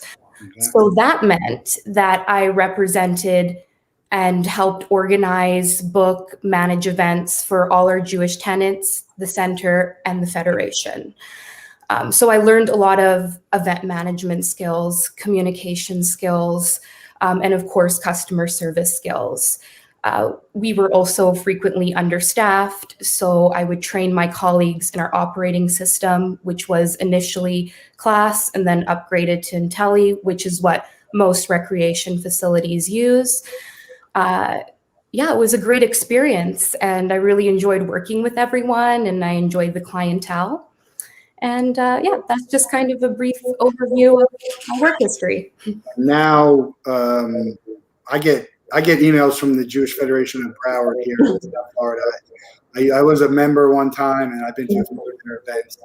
It's a lot of good stuff going on there, and it's a lot of events too. So I can understand that you were busy there. So no, go ahead.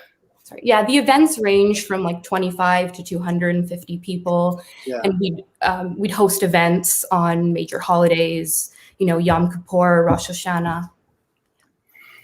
What's kind of the ideal position that you're looking for now? So right now, I'm kind of open to anything. I do have quite a large work gap, which my employment ended in 2019. So I know a lot of people understand being unemployed because of COVID, 6 months, a year and a half. But 2019, that can, sometimes set off red flags. So I'm kind of open to really any industry. Of course, right now, staying in Calgary in Canada. But I'm hoping that the oil and gas industry will pick up again. That is the primary industry here in Alberta. So I'm hoping that the Keystone XL pipeline gets approved. I'm optimistic about that. So working in that industry, because during COVID, I did some customer service consulting for a gentleman who manages and runs one of the biggest oil field supply companies really in the world. It's recognized internationally. But I also want to continue my studies. I'm not formally educated, so I certainly want to continue post-secondary, and I'm really excited because now I'm in the financial position to attend post-secondary and university in the US, and I love American culture and people, so I'm pretty excited about that prospect. Are you interested in the US? Well, of course, I'm not qualified for any of the jobs, and I respect and understand the US immigration system. So that wouldn't be a viable option for me right now. But when I complete my post-secondary studies, eventually in the future, if I can establish myself and contribute, absolutely. I love the US, and I'm really excited about possibly being able to go to university there. Yeah, so a lot to hit on with what you just said. The first thing I'll tell you is you're qualified for all the jobs that you're going to look for. It doesn't matter if you formally. I mean, there are some companies that require, I guess, a degree, but there's so many jobs that just don't. I mean, your work experience will speak for itself. So forget about. I wouldn't let, just from a personal point of view, I wouldn't let that stop you from applying. Let them tell you that you need this, right? That's the first thing I would say. Because we talked about this, I don't know, I might have talked about it on the Wolf Den today, but some of the smartest and most successful people I know never went to school. And I would put them in a room with anyone I know, and they'll hold their own and they could do anything. So that's one thing that I would do. And then the gap. Look, I was unemployed full-time. I was without a full-time job for about 2.5 years. This is way back in the day. And it's tough to talk about, but at the end of the day, it's really nobody's business why you have that gap. You have the gap. I had some family stuff I had to do. I mean, no one's going to go into that, and then who knows what it is. It could have been any number of things that it's nobody's business anyway. And I told people I know, say, look, if you're unhappy, if you need to just take a break. Some people just need a break. Working 40 hours a week, 50 hours a week without, minimal vacation, it can wear and, sometimes you just need a break. So that's the first thing. The second thing I would say. And then the third thing I would recommend is maybe do some more volunteering, or maybe just get an internship, whether it's paid or not, because now all of a sudden you don't have a gap in your thing. I mean, nobody's going to care, because there gets to a point where it's like, all right, what's this? What'd you do here and there? Oh, well, I did some odds and end jobs, but these are the 3 main jobs that are giving me the skills to what I'm doing today. So, that's something I think that can be very easily overcome. And I say that as someone who really hated interviewing and having to talk about why I get it. But that's what I would say to you. So if your wish is to, be in the States, then I understand there's laws and stuff, because we're trying to help Alana do something like that, and it's difficult. But I just wouldn't say at this point you can do it. That's my point, is that you can do it. Your gap doesn't matter as much as you think it does. And if it does matter to someone, it's probably not the right organization for you. Well, thank you so much for the support. If I can just say a couple more things, if that's okay. Yeah. Awesome. Okay, so I totally respect and, like I mentioned, understand the U.S. immigration system, and there's so many exceptional Americans looking for work. So I think they should be given priority. But if I can put out like a pipe dream of mine, is that okay? Yeah, that's what you should be doing. So, okay, awesome. So, on my LinkedIn, I put that I want to transition into a career in entertainment, and I know I'm all over the place. Right. I mentioned previously oil and gas, and that would be great as well. But if I could eventually transition into the entertainment industry or do something in that capacity. I did mention that I'm open to internships in public and media relations, but I don't know if my age would be a factor or not having a degree right now. But my dream company would be HBO, because I just think the writing, production value, music, everything is just top notch. So if I could work or maybe even network or meet someone that works at that company, that would be great. LinkedIn, do it. I saw the other day. I just want to put that out there. No, you should absolutely do that here. You should do it on LinkedIn, on Facebook, on Twitter. Tag everyone, whatever you can do. I'll tell you a funny story. I was on LinkedIn and I see this guy's post. Hey, I got a screenplay. Who do I know who knows someone that can help me at Netflix? And I got to go back to, he must have 30 people who responded tagging someone. Wow. He might be able to get his, and I don't know if it'll happen. The one thing he forgot to do, he didn't tag Netflix. That's what I wrote. My response to him was tagging Netflix. Good thinking. Like, you just never know who's going to know someone. And, go on to LinkedIn, search for HBO, target someone in the department you think, and just say, hey, look, I love what you guys are doing. I'd love to hear more about the culture and what, if there's any opportunities. Someday I'd love to be a part of the team and see. It's such a big company. I promise you that somebody from that company is going to give you a good response to that. Okay. Thank you. Yeah, we got a few more minutes. If you have any questions or you want to say anything else, Andrew, any last words of advice? We got Joe waiting in the wings. He'll be on in a few minutes. I mean, I think you hit it. I mean, I never went to college. So, I think, if you lack that education, make it up in other areas as far as experience. And even though I didn't go to college, I continue to try to educate myself. So, still, making progress there. So, as long as people see that you have that drive and you're going to, do whatever it takes as far as, learning, and then just experience, like you mentioned, internships are great, volunteering for nonprofits, anything you can do, build those relationships and then gain experience. Yeah. So you're educated, right? You're just not formally educated. Yes. Because there's a lot of formally educated people who are very uneducated. Right. I know it sounds confusing on this. The last thing I'll say is speak it into existence. Be confident. You're a lot better than you're giving yourself credit for. So don't tell yourself what you can't do. Let someone else tell you what you can't do and what you're not qualified for. And then you know what? Prove them that they're wrong. That's the way I would go about it.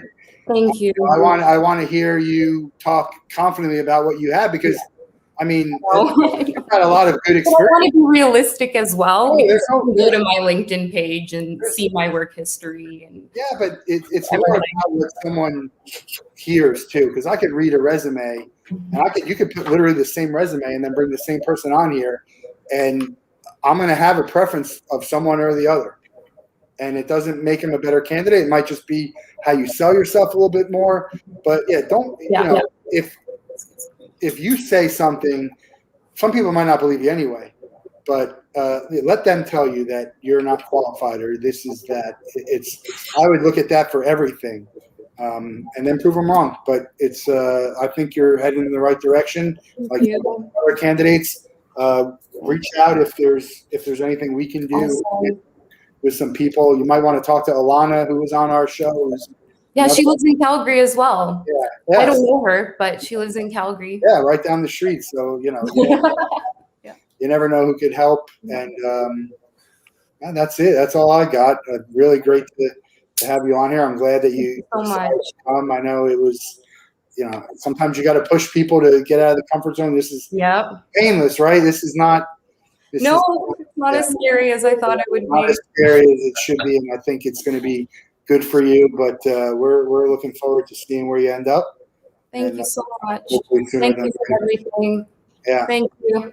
Thanks, Nicole. And we're going to bring Joe onto the screen here. Okay.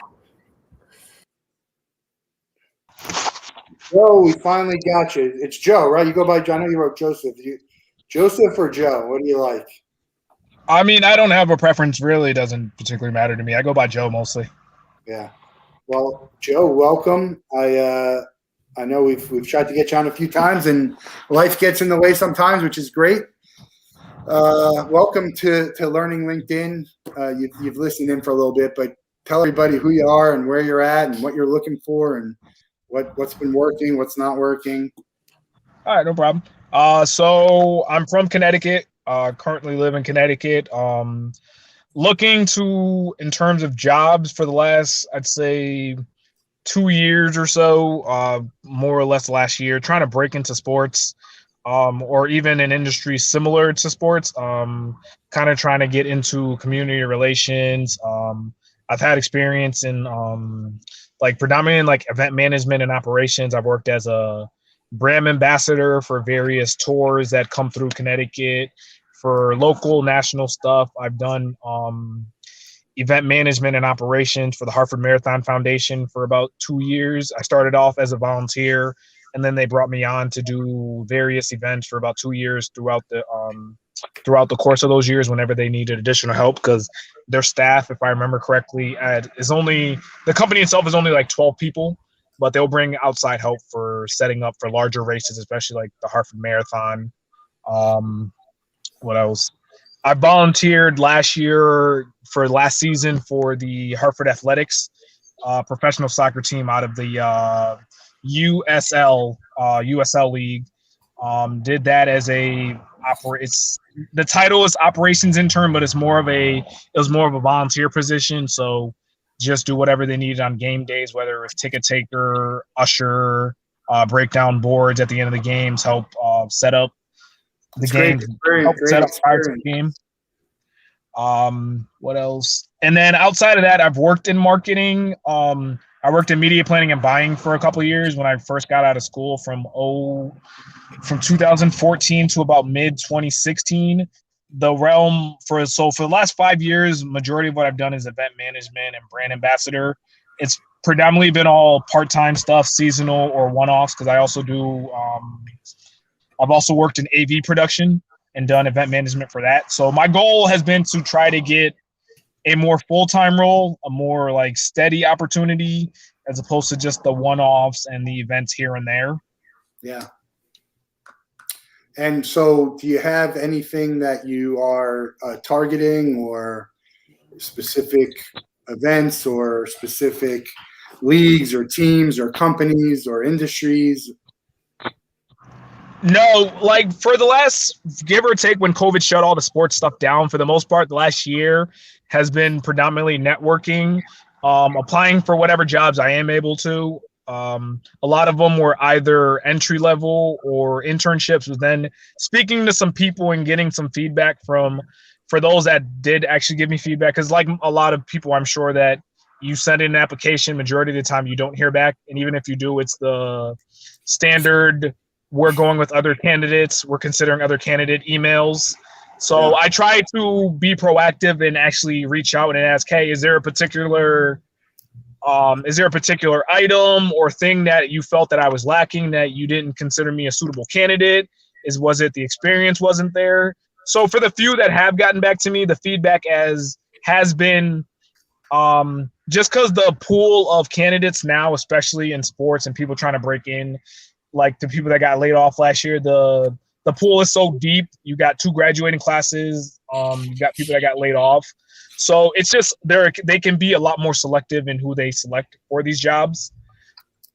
But I'm kind of I'm not letting that deter me. So I've kind of tried to pivot into what other industries can I use the skill set that I have that would actually value it outside of just sports. Yeah, I think one thing that you just mentioned, which I think is great, is asking for feedback. I do that all the time with just in general business. And so it's really good to I did that with someone when I applied for a speaking role and asked for feedback. And when I didn't get an account, I asked for feedback. So asking for feedback is really good in the job sense world, because maybe you did something you didn't realize, or maybe there's something on your resume that you don't realize that kind of might be misleading, or it doesn't really portray what you want it to. So I think that's great. And you won't always get an answer. Same as anything else. Plenty of people are not going to want to waste their time according to them or give you their time. But if you can get some feedback, it can be really helpful.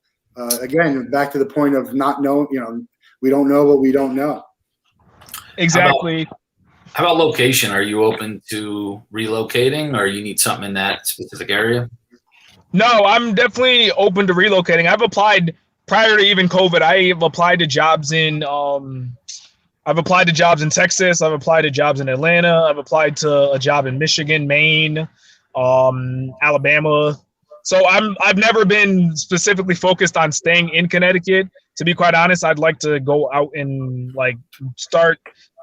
get a fresh start somewhere else. And primarily community relations, marketing side of things. Not predominantly. I'm interested in community relations, but I'm open to other avenues as far as like event management, event operations, again, community relations, sales. I'm open to sales. Is it my to be honest, is it my first choice in doing something? But not particularly, but if it's a foot in the door, I have no problem with that, because the whole thing with sales for me is that I've never been that person that was comfortable with cold calling people about something. I'm going to tell you a story, Joe. My father used to tell me to get into sales. That's the only way you can make money, and the market, this stuff. And I said, you know what? I'm too shy. I can't be phony enough. I can't be pushy enough. And then I got into sales, and I realized, you can do it your way and be successful. And so I tell you that not to tell you to go into sales, but just to say, I've been doing sales a long time. I don't even want to pick up the phone and do cold calling. I've been doing it for 15 years. I still hesitate and kind of like push it off to the next thing. So, if it's something that you can do to get your foot in the door, and you might find out you like it. It's a lot of, they're all intertwined, marketing and sales. And it's just really about, sales is really just about being good at customer service and reaching out to people and connecting and networking. That's what I think. Well, and sales has the most positions needed filled. Yeah. And if you can produce as a revenue generator, it's the easiest way to have a job, because that's what everyone wants is money.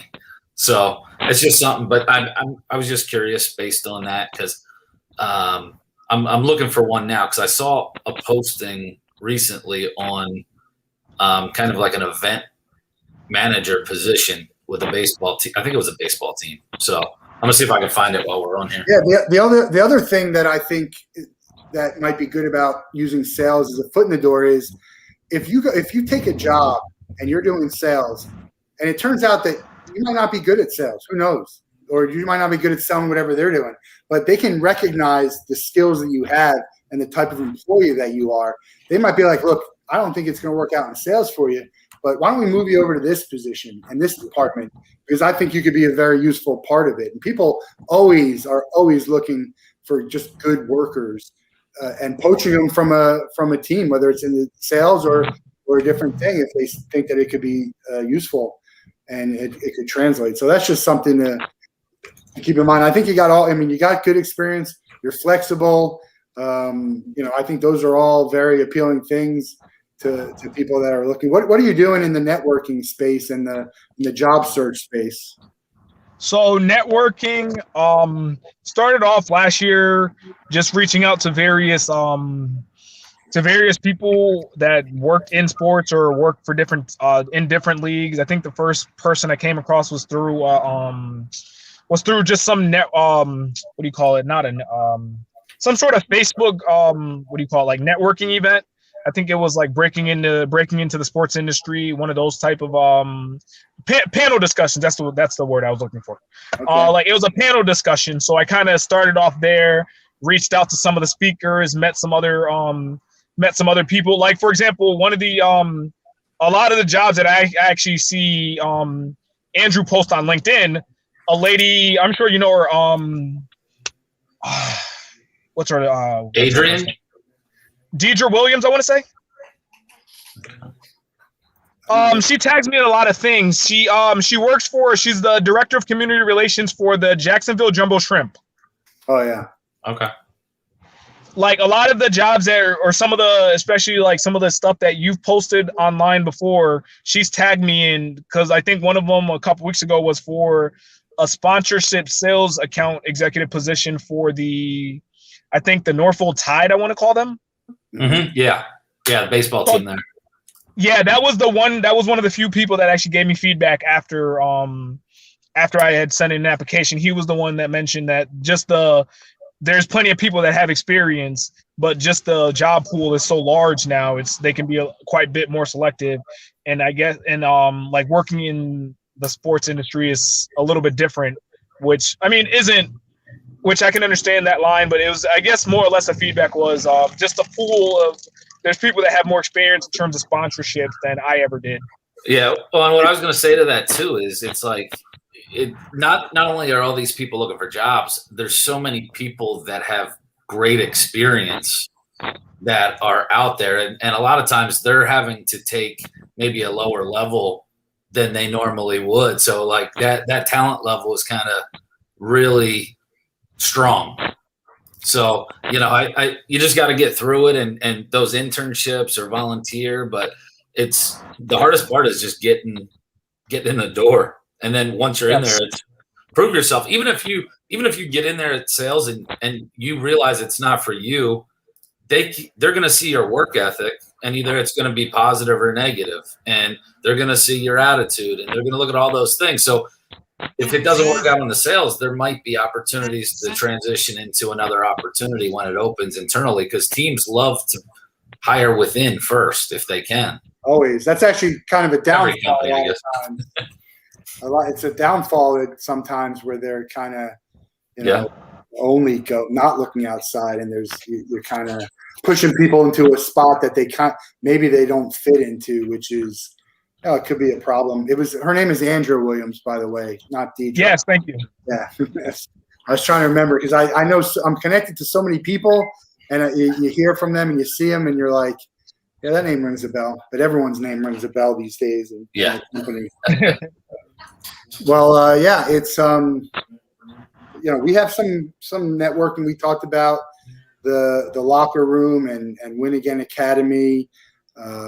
And some other networking events that I think would be good.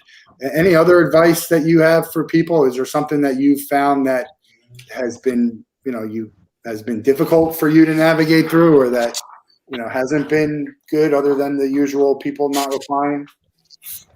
For the most, I wouldn't say it's not the people replying. It's that weird space where, like, just because a lot of what I was trying to do was break into sports. So now I'm kind of trying to not just look at sports, but see other avenues like nonprofits, other avenues that are similar in relations to that industry, whereas it might be a little bit easier to get started off there. I guess I'm in that weird transition where I worked in marketing and did media planning and buying. So it's like trying to transition into another industry in a bit has been the kind of a roadblock a lot of the times. I don't know if companies are wary or teams are wary to hire someone that, again, doesn't have years of experience in sports or years of experience in one particular industry versus they've worked in doing one particular thing for a while. So that's what I've seen over the last the few years that I've tried to transition out of just doing media planning and buying and marketing per se, as opposed to trying to pivot towards something else. And did we ask about a dream company, we'll put it out there just in case somebody's listening. We'll tag them when we repost and put your stuff out there. In terms of a dream, I wouldn't necessarily say I have a dream company. I mean, my dream is probably to do as general as it sounds or as uninteresting. It's literally just probably events, community events for a sports team. It doesn't necessarily have to be the NFL or NBA. It can be a minor league team, a lesser known league. I'm open to I'm open to working in different places. I'm not necessarily picky on being, I specifically only want to work for the Pittsburgh Steelers if I can. By no means is it that. I mean, if the Steelers come knocking, I'm taking the opportunity by all means. Well, they're not going to come knocking. You gotta tag them and call them out. But I get that. The good thing about it is, and Andrew will tell you more than I can, is that there's so many teams and leagues that you've never even heard of. It's crazy how many there are out there, and it could be a good way to get in. And you might find that you like it. You might find that you get into a league and a team, and it's minor league or it's a sport, a non-traditional sport, and you love it, and that's it. You're hooked. I actually have a phone introduction type interview tomorrow for the individual works for the New Orleans Pelicans and New Orleans what's the other team? What's that? What's that? The Saints. Thank you. Yeah, she works as the director of sales for them, but it's for the G League team. The G League team that they're doing in Montgomery, Alabama. Yeah. Oh, You know her, Matt. Someone there. I had a conversation with someone. I'll have to look. I can't remember, but I know someone in the G League also that might be able to, introduce you to some people. So I'll send you some stuff and some people maybe to connect with. But hopefully you'll have some good news soon. I think your flexibility is very appealing. I think you have some good experience, and I think you'll be. There's a few different types of roles that it sounds like you might be able to excel in. So that's always a positive to me. Andrew? Yeah, no, I mean, I think it's, hey, just keep grinding. I mean, it's what you're doing is good. I mean, you got to call it probably with Felicia. Yes. So she's the director with the G League team. I mean, that's a brand new team. There's a lot of excitement in that community, but I think it's like, hey, whatever it takes, and then just go out there and learn where you need to learn, take that experience, and once you're in there, it's just all about, soaking it in and progressing, being a good team player, and they're going to find roles for you, if you do those things. My thing is, I did have a question because I've been trying to see how to leverage being multilingual in, like, not just in sports but in general, how to leverage that to open more doors and more opportunities. I think it's location. So do you have a job in South Florida or out in California or maybe in Texas? So you can, I would use it as maybe a job. First of all, put it everywhere. That's the first thing. What language? English, right? Like conversational, it's English, obviously. Spanish, Haitian Creole, which I don't write it or read it, but I can speak it perfectly fine. And then basic Brazilian Portuguese. So, I mean, I think too, if you had an opportunity with a team, if you're talking to them, I would bring that up, because especially on the sales side, because now you could target, groups, Brazilian groups, hey, for group ticket sales, or outings where you can then reach out to them.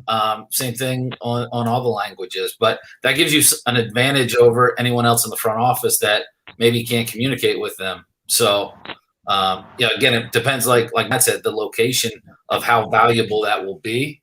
But I mean, I only speak English, and I know if I had somebody that was bilingual, it would only, help with where I'm at. So.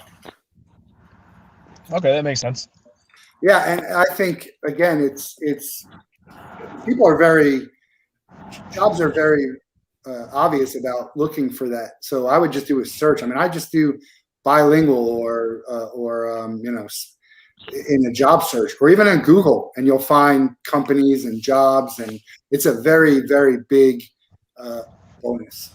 It just is, for a lot of reasons, whether even if a job's not looking for it, but there are jobs that specifically look for it. And I don't want to say there's not a lot of people do, because there are, but now you have to have the people who have that, who are looking for what you're doing, who are looking for work. So it starts to put you in a little bit smaller of a pool of candidates, I would definitely leverage that. I remember when we first put you on that, I had talked about you being able to speak in multiple languages. So yeah, I would, location is going to be it, but search the jobs that are searching for that type of thing. And that might give you a better idea of again, when I see a company and a job, it's a lead for me, even if I don't want that company and I don't want that job, because it might be an industry I never knew of. It might be, a job title I never knew of. And so you can kind of search for other jobs that are in that and find other companies that might be hiring and just kind of, reach out to them and target. I know he said target. It's like, drop $1 in the can every time I say the word target. But I really believe that. It's all about targeted searches. That's why you could have Google alerts and just go into Google and search, or go into LinkedIn and search for weird things. Just try 3 new keywords that you never did before and watch the kind of jobs and companies that pull up that you've never even thought of. Okay. That's what I would say. Anything else you want to say about yourself? We got plenty of time because we got one more person and we got a bunch of people who canceled in between. So Andrew and I are going to have to do a comedy skit or something like that. But happy to give you as much time, or if there's anything else you wanted to say about yourself or what you're looking for or advice. No, I'm for the most part. As far as experience, what I feel I bring to the table. I guess in terms of other industries that's outside of sports, the stuff that for the last few weeks that I've been trying to look into were, again, nonprofits. I reached out to volunteer for the United Way of Central and Northern Connecticut because they have a golf tournament coming up in May. Reached out last week to ask is there anything that they need help with that's not just me being a volunteer on the day of, but what can I do prior to that actually has an impact or a meaningful impact per se with their organization. Because I actually spoke with, she used to be the lead between the United Way and the NFL. And I think she retired from her job a couple weeks ago. Yeah. Tracy Howard, I want to say. And everything always. Yeah, it could be. I'm not sure. Yeah, I think it's Tracy E. Howard, I believe her name is. She just left that, or she just retired from that particular job. Yeah. Well, I think it's all good. We got Camera. Camera wants to come in, so let's. Can you give her the link? Andrew, can you put in the link? This is how it works. You come on. You support, you listen, and there's always people who can't make it for whatever reason. One of the guys who didn't make it emailed me this morning and said he has a full-time job. He's starting a full-time job. He's like, look, if you need me to do it, I'll come on. But I said, look, if you think it's going to be helpful for you and it's not, and still searching, do it. But otherwise, we always have people who want to jump in. Who do you want me to send the link to? Just put it in the chat, actually, for anyone. For which link? The StreamYard link. Oh, to actually join? Yeah. Let's hope it. I think actually I could do it right here. I got it. You got it? Okay. See if that works, Camera. It just goes on. That's on YouTube, not on LinkedIn, though. No, that's a StreamYard. It gets you here. Yeah, but I'm saying it's not. You shared. That was on Facebook and YouTube. Yeah, if you can take it and share it on LinkedIn. Actually, I don't even know why how did her thing even pop up? Because I'm not seeing it anymore. Did she just message you maybe on LinkedIn? Oh, that might be it. Technology. Oh man. Technology. No, that's good. I'm gonna kind of take a look too, Joseph. I might be able to, on the independent minor league side, there's a lot of opportunities out there that aren't on teamwork and stuff like that. So, I'll kind of talk to some of my friends who have teams and see if there's anything out there as well. So, thank you. Yeah, a lot of good opportunities out there, and looking forward to hearing where you end up. But I'm confident it'll be somewhere a good fit for you either way. So let us know if we can help. I'll send you some stuff and connect you with some people that I've talked to and that I think could be good for you. And then we'll talk soon. All right. Thank you, guys. All right. Thanks, Joe. Have a good one. Have a good well. day. Thanks. All right. Looks, I was trying to figure out where I saw her, and I guess I had my LinkedIn open because I was trying to find a message. So we'd have the stream. Now we're gonna have 10,000 people want to join because they're gonna want to talk to us. Yeah.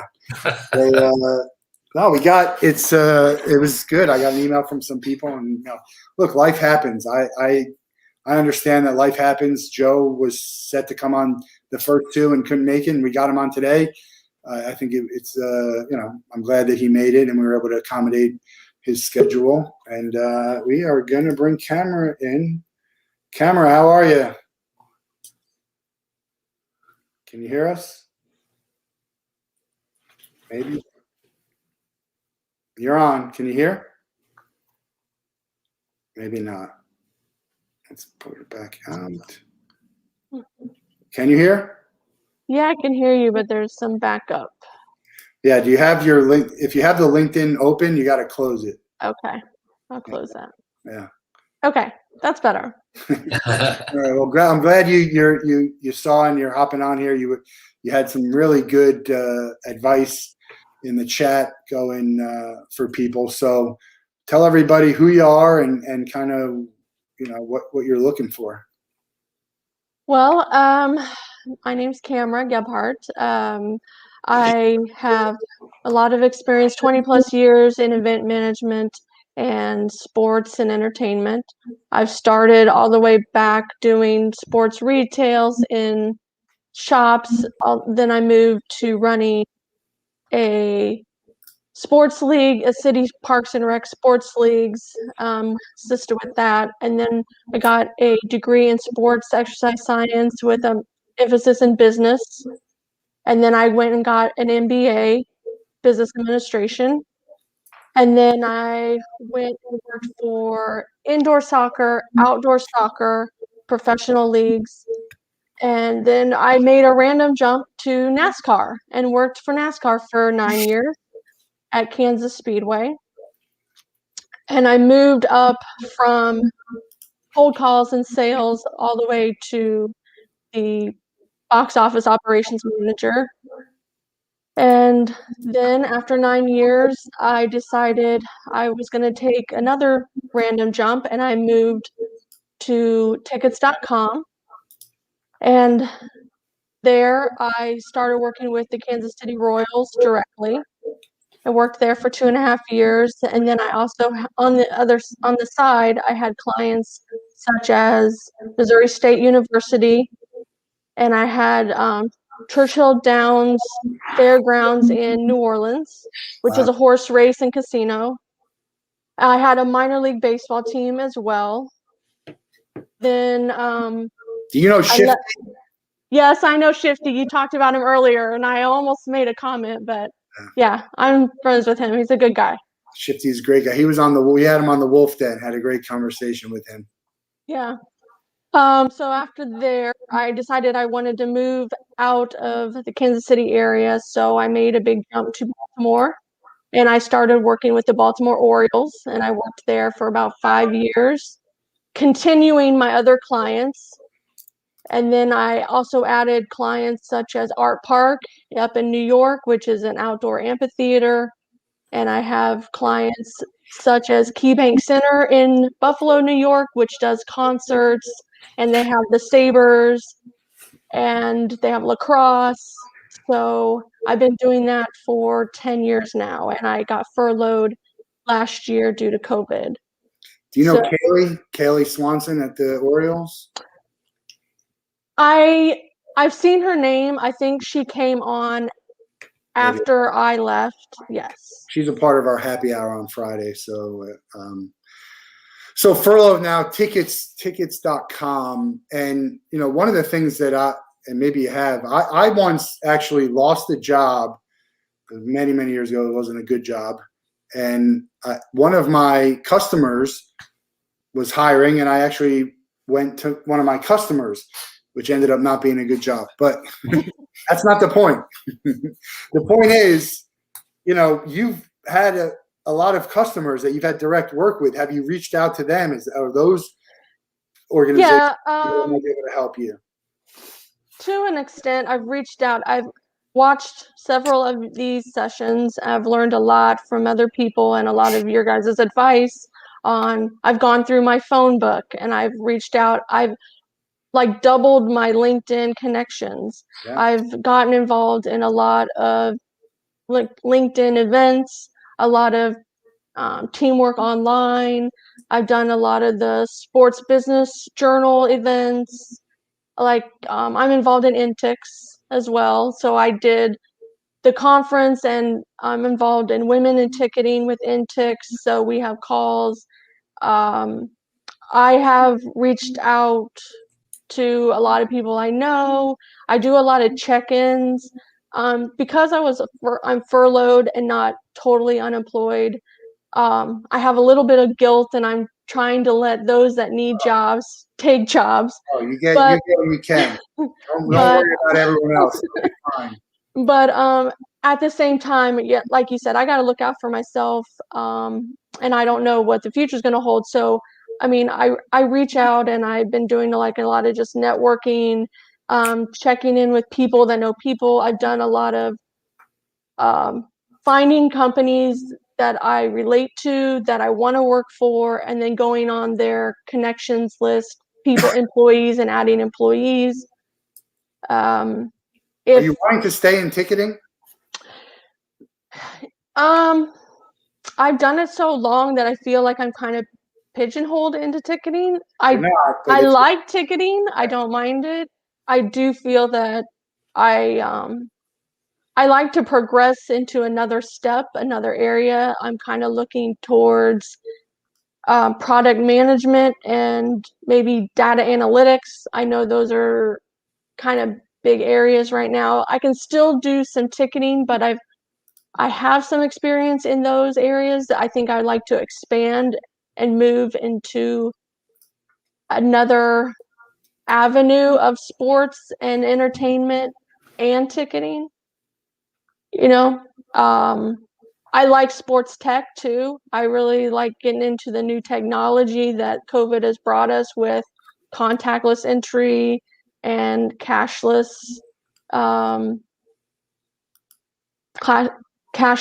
technology and I mean I hear some of the other people trying to get into sports, and so I'm in sports and I want to stay in sports and not just sports, just entertainment management. I just like all of it, but I want to branch out. I don't want to be in one spot and just be in ticketing and stay in ticketing forever. Yeah, there's a lot of great technology in the ticket space, but also in the sports space. People coming up with things. Have you joined the locker room? No. All right, we'll send you this stuff. It's networking every other Friday. I'm pretty sure it's this Friday at like 2 Eastern. I'll send you the information. But there's a lot of technology people in there in the sports world, so they might be good to connect. Ray, who was on earlier, was in there, and Meredith I met through there. And so everywhere I go, all the networking, I always post about having this event to see if people are working or looking for work, because there are a lot, even in Intix, weekly Wednesday call I post. And we've had a few. Aaron was on here. Right. I talked to her a lot. She was actually one of my first mentors when I got into ticketing. I met her at my first Intix, and she was like my first mentor. So I think that's really cool. We've reconnected a lot. She's great, and it's unbelievable. And we keep saying this. It's just unbelievable how many good candidates that we're running. And it's just us. We've done 3 of them, and what do we have? 10 people. I mean, it's a lot of really good candidates with a lot of good experience. And there's going to be companies that are going to need it. So stay at it. If don't leave something you want to do just because you're feeling down about the process, and forget about other people. Listen, forget about other people. they got to figure it out. I know, I'm too nice, I think. There's many people who have that open to work thing who aren't even open to work. Well, it took me a long time just to decide if I was going to put that I'm open to work. Just you don't want to trigger your own company. Well, but look, you're furloughed, right? There's no secret to that. And what I would say is, you're open to work. You want to work for them, you can't right now. If the day came where you had a job offer, you could even go back to them and say, look, I got a job opener. I would come back to work for you tomorrow if you want me. But you got, if you don't, I'm going to take this. And I don't know what the process is. Tickets.com, it's obviously a big corporation. It's not like, there's just whatever. There's probably a lot of corporate red tape. But I think that a lot of companies are going to lose a lot of good people, and they're going to be very hard to replace, and they're going to find that out. And some of it could have been avoided. Like, I get that it costs money. Find something for someone to do. I'm not talking about the smaller companies in the world. I'm talking about these huge corporations who are making millions of dollars a year, and maybe they're beholden to the stockholders and the board. But I think they're going to find that they might get lucky a little bit because there's so many good candidates out there. But even if you get a great candidate who's an upgrade, there's a learning curve. There's the cost of training. I mean, there's a lot of factors into that. And that's, again, another long story to get to the point of, you got to do you, because they can call you tomorrow and tell you that's it. And I've had that happen to some coworkers. Yeah, I've seen that happen. So that's kind of what I started this process really slow. At first, I was like, "Oh, furloughed. It's going to be a couple months." And then it was the end of September, and it's like, okay, maybe a couple more months.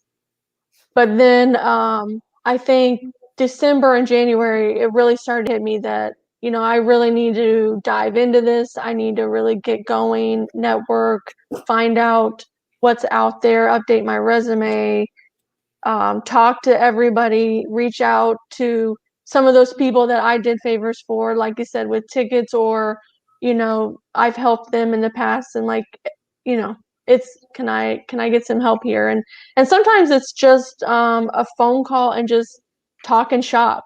You forget how much you miss just talk and shop. But it all helps, and it helps make a positive impact, so you can keep going and focus on what you want to do. And if this doesn't work out, if they do call you tomorrow, you have I hate to say the word pivot because everyone's anti-pivot, but you can pivot to something. I've even started taking courses, trying to learn coding, trying to work on my Spanish to update that so it's more conversation level, and trying to take maybe certifications. Even though I have a lot of project management experience, it's not recognized, because I didn't have the title. So I thought if I could get certified, some of these places will actually start, looking at that. Yeah, it's great. I think it's great to do that, to broaden your skills, get certified with whatever you can. I think that you can still leverage the experience you have, whether someone recognize. I mean, that's just a piece of paper at the end of the day. There's a lot of transferable skills that people don't want to look into and realize they're transferable. I got certified as a bartender when I was in college, and I was like, people, when I say that, it was more like a fun class. And I'm like, certified to be a bartender. I'm like, who cares? No one cares if you're certified to be a bartender. Just go bartend. That's how you become a bartender. But as long as you make good drinks, you're fine. Yeah, I've done that too. Yeah, I think it's good that you're going after the stuff. I'm not dismissing it. I'm just saying, brag more and talk more confidently about the other stuff, because whether it's certified or not, you've done it. You have work to show for it, and you certainly can speak about it to people. And it's tough. It's hard to talk about what I had jobs, and I even had good jobs, and I still struggled to talk about it in an interview about, what do you want to do? What are you good at? And it's just really hard to explain. So when you have something like that you can talk about, and it translates to actual work you've done, keep talking about it. That's what I don't know. Some people it's easier than others, but I'm not a very good bragger. I'm pretty humble. I'm pretty straightforward. I don't sugarcoat things and I don't make things flowery, but I'm not going to sit and brag about myself either. Well, but I do need to work on that. Yeah, you gotta. Well, so a couple of things. Brag. I use the word brag as a positive thing. When we say it's time to brag on yourself and tell everybody some stuff you've done. I could tell you a million reasons why I'd be good at this job, but it's not. It doesn't translate to interview talk. Right. Like I don't know how to explain it to you. I'm just like, you'll have to hire me to find out. And they're just like, well, what did you do here, here, and here? I'm like, I had crappy jobs. There's no way for me to spin this. I had crappy jobs, but they all gave me a little bit of something to work on to all put it together and just make me a better employee and a better person. And so, the bragging on you part is, that's really just embellishing the stuff that's already there and just spinning it the way you want to, rather than someone just looking at your resume and seeing that. That's my point of view. And if you try to point everything out, your resume is going to be 5 pages. I mean, I have so much experience. If I put every little detail, everything, I mean, no one wants to see that. So, I mean, it's just really hard to filter your experience and everything you've gone through.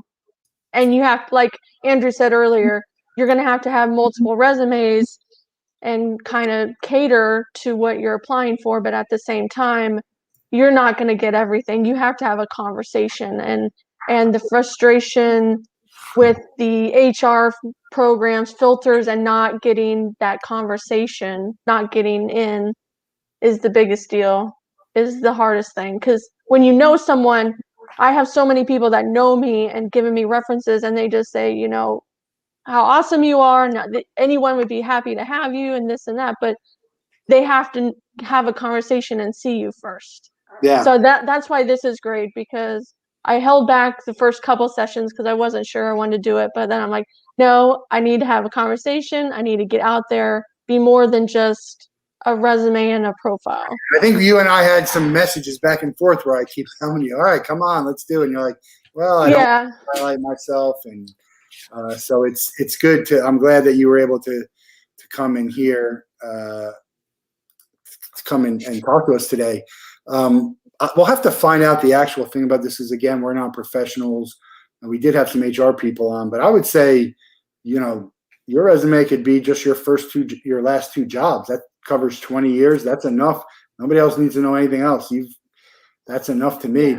Yeah. And I did have 20 years ago. Unless you think it could help you. Well, I mean, sometimes it might, just to show like the growth where I came from and all the different sports and diversity of clients and events that I've dealt with. So, but I did have, she's not here. That just had the back surgery. Oh, Jill. Yeah, Jill. Yeah, I was going to say Jen, but it's not Jen. Jill, she did go through my profile and everything. Okay. So. No, I think it looks good. And again, just pointing out, look, you use what works for you. I just say, sorry, someone who said that they couldn't make it. So more time. Yeah, Jill does a great job. Very helpful. So, I mean, it's great. And you guys are all helpful. I've started sharing things that you post and talk about with other people I know, and this is just a great platform. It's contagious, because that's what inspires me to do it. Like, I see Lee and Andrew and Jen, like, I say this enough. They're posting jobs like it's their full-time jobs. And Jen is well, she's furloughed, but she might be looking for work, and Jill looking for work. Lee has a good job, but he's always, helpful, and he's got a Clubhouse room. Are you on Clubhouse? No, when I heard you mention that before, I thought it was like an Apple It is. It's you need Yeah, and phone. yeah, I don't have an iPhone. I have Samsung. Get So an iPhone. You'll be more hireable. No, I'm just kidding. she's one of them. No, I think someone said there was an iOS or an Android user, so I don't know. It's just there's so many good avenues. You gave us some stuff, so I think the candidates too, and talking to the candidates, very helpful in helping other candidates, but even helping people like me when I look at stuff and new platforms and resources for networking. I'm learning stuff from the people that I'm bringing on that we're bringing on the show here. So it's just all about helping. Again, getting inspired to help. We all need help to get where we want to be. It's I don't care who you are. You've gotten help to get where you're at, and don't be afraid to ask for it. Yeah, ask. That's what we keep saying. Ask because and there's always this stuff about. I think it's bull. Like, don't go in asking some. Look, if you need help today, right now, ask for help. You don't have time to wade through the nuances and small talk and all this. I might be able to help you, and you can do nothing for me. There's a lot. There's 3 different types of relationships: the kind where we can help each other, the kind where I can help you and you don't offer much to me, and vice versa. So it's okay. You might start out one of those ways, but then you might end up to both. Or it might be 5 years from now, like you said, you reached out and you reconnected, and you might find it. So ask for the help that you need. Don't, and especially because it sounds like you're someone who's willing to give. And I don't ever feel guilty about asking anyone for anything because I understand that I'm willing to give myself. And so, golden rule for me, it just makes me look. I'll the first thing I'll say to you is asking something. I mean, not like that, but I don't mind doing that. I don't have time, and you don't have time to wade through it. Because if we start having that thing, you're like, oh no, this guy's going to start asking me something in a few minutes, right? You know it's coming. So why? And I even tell the people who shouldn't be messaging me, look, it's not for me, and I don't think you should do this. But if you're going to do it, get right to the point. Like ask for it right away. So I think that's good. Have you joined the Wednesday Infix calls? yes. Yeah, maybe. I don't. And I posted on Intix, and I've seen some of their job postings as well. But as it was mentioned earlier, there's such a large pool of us. It's a competition. I mean, yeah, but not as many people are vocal about it. That's the difference. Like, you might know it, but they're not as vocal about it. There's another organization called the EAMC that they have, happy hours and stuff. There's all kinds of newsletters that you can sign up for. Like Back of House has a newsletter that posts jobs. There's just a lot of resources. So get it more vocal. I understand, and even just say, look. I'm with tickets.com. I got furloughed. I don't know what that's going to look like, but in the meantime, I'm open to hearing about what else is out there, and people will. I guarantee you that I'm going to tag the people that I brought on here and that I've had before, and I've already done it. I've tagged the other because I'm going to see a job, and it's going to pop into my head. Oh, Camera would be good for this job. Let me tag her name, and very, very possibly you will have already seen the same thing. But maybe you didn't. It's all about timing. So being vocal about it, putting a post out there just to talk about, I think those are all things that everyone should be doing. And that's all like, kind of asking without asking. Jill, I met her because she kind of went on a rant. She was having a bad day. She got frustrated with the process. And that's okay too. I mean, people are receptive to that and wanting to help. And especially if it seems genuine, which I don't, it's hard to tell if it's not, but that's what I would say. But that's how, we even connected just by, an email on LinkedIn. Yeah. So, I'm all in on LinkedIn. I don't even know why I don't have stock on it, but I think it's great. I do think, and we mentioned this earlier, I do think that the window is narrowing. I don't think it's closing. But it's because people are getting back, Andrew, like you said, you're getting more busy. But still, regardless of how busy I am, I'm always going to be able to reply to your email. I'm always going to be able to refer someone to you. You know, I could take 30 seconds or a minute and say, look, now's not the time. And there are people who will do that. I sincerely mean it. If now's not the time and it's next week, that's fine. But, you know, don't waste other people's time. That's the other thing that I hate. I had someone that missed a call with me the other day, and she followed up with about a minute and a half voicemail and an email that was truly made me feel that she was sorry about it. Like, I'm like, I hate wasting people's time. I'm so sorry about that. Don't waste people's time. If you're not interested, if you're not going to help them, just be honest. Look, I can't help you right now. I don't want to help you. I think it's more of a want than a can't, but you know, just be honest and don't give some people hope when there isn't hope there. I think that's a real, you know, pet peeve of a lot of people. I think I responded to your posting about that as well. Yeah. You posted about it, and I was like, yeah. I think about a lot of stuff.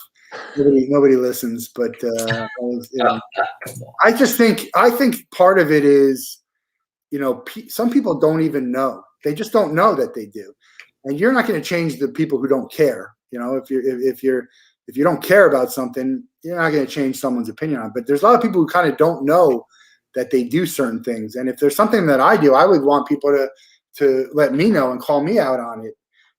We all make mistakes, but if we're open to learning and doing better, and you know, I sent a message to someone, you know, today, this week, and saying, look, I think you're doing some good stuff here, but I think if you don't do this, it kind of looks like it doesn't come across as genuine. He's like, you know what? I see that point. And sometimes people just don't see it. They just don't understand. They don't know that that's what they do. So I'm all about just sharing info. You know, it's not judging. It's just trying to help people and make them better. And in turn, hopefully I'll be better, because I think we all have opportunity to help. We can all be better. And now we've turned this into my LinkedIn session here with LinkedIn therapy session. I can go on about this stuff for you're never going to convince me that the bad behavior out there is okay. And I understand it exists, and I understand that it's always going to exist. But just because something is doesn't mean that we need to accept it. Well, we shouldn't go crazy trying to change it. But I don't know. I'm just trying to get where I'm trying to go and ask for help along the way. And that's what you guys are doing too. And I think just do more of it, keep at it, you know, maybe try and do some projects. It sounds like you've done some certification, but maybe some hands-on experience and help with someone. Just reach out to see, you know, something that you think will give you a leg up on other people would be maybe the last thing that last piece of advice that I might be able to give. Any last thing for you, Andrew? No, I mean, I think number one is I think the group of people that you had on today get it, and they're doing the stuff that they need to do. So, I mean, it's really just, again, something I've been saying, and I say a lot, is just consistency. You know, in sales, you know, if you're consistent, you know, you have a much better chance of being successful. And I think it's the same thing, you know, on this path. But continue to educate yourself and network and just be out there. You got to put yourself out there, I think, to separate from, you know, everyone that's trying to get in, you know. So yeah, there's so many people who are willing to help that I almost wouldn't get, you know, if someone isn't, then just move on from them. It's, you know, you could bring a horse to water but it's funny because we have people who are so helpful in certain areas, and I reach out to them to help, and they won't do it. And I have no idea why. And it's almost like, you know what? It's just not their thing, but they're really helpful people in a lot of ways. And I'll never understand it. And I won't stop inviting and asking, but it's just, you know, that's the way it is. So I think you're heading in the right direction. You got some great experience. I think just keep doing what you're doing and watching stuff like this and helping people. Someone's going to want to return the favor. But, you know, I think one of the good things about this is stuff that it seems like such common sense, but you don't even realize it. And then people come on in the comments and start posting about these resources and these platforms that no one's heard of. And now that's just how we keep increasing it. I mean, I don't know who watched this today, but we're gonna, I'm gonna go back and I'm gonna post it and I'm gonna put, here's when you talked, here's what you're looking for, tag, hashtag, and then hopefully people share from there, and then more people learn about this, and then more people go back and look at the previous episode and say, look, there's some great candidates, which there are. And believe me, if there were people on here who weren't great candidates, I wouldn't mention anyone by name, but I would feel comfortable saying, you win some, you lose some, because this is very random, right? Mm-hmm. It's just random. There's no rhyme or reason for why anyone comes on here other than I see what they're, I post this, they come on, I see they have open to work. I probably emailed or messaged 150 people over the course of these things. Some people don't respond. Some people keep blowing you off. But, so there's no rhyme or reason for who's going to join. But I think there is a common theme with the people who end up on it. And I think, that speaks to you being here and in the comments helping, and then being, you know what? Hey, I'll come on. You got time for me? I'll come on. I think it's great. Anything else you want to say about what you're looking for and kind of what your strong suits are? Well, I'm currently living in Baltimore, Maryland. I am willing to move. I'd like to stay in the Southeast or Mid-Atlantic, or even in the Midwest, Southern Midwest. But I'm looking for, ultimately, end goal would be I'd love to work for a company that continues working with diverse events, sports or entertainment, theater, whatever. I like the fast pace. I feel like it suits me. I like the diversity. I've worked in some events where it's the same routine, the same schedule, the same season, over and over and over. And I don't like that. I'd rather have something new pop at me every day, because I like a challenge. I like putting the pieces of the puzzle together, and I like learning as I go, and that just suits me. I'm a problem solver, and the more that's thrown at me, I thrive in that. I feel like I thrive in that. I might freak out at first, but give me a second to collect myself, and I'll make it happen. Yeah. Ultimately, I mean, like the Olympics, or something that has a lot of diverse events, a lot of fast pace. You got to get this done. You can do this and this and this, and you move on. You do this now, 6 months, a couple years, then you move on to something else. But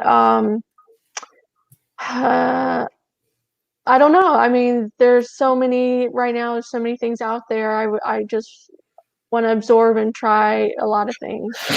Yeah, I think put a post that we saw someone tag 10 companies they'd love to work for. I think it's a great idea. I don't see any downside to it. Somebody will know, hey, I know this person here. I know that person, or I think it's a great idea. So put it into existence and say it. We had Natalia on on the Wolf Den today talk about energy coaching, and she says, think about it and truly believe it, and it's going to happen. So watch the Wolf Den episode today. It was definitely interesting. And other than that, we're going to be here to support you any way we can.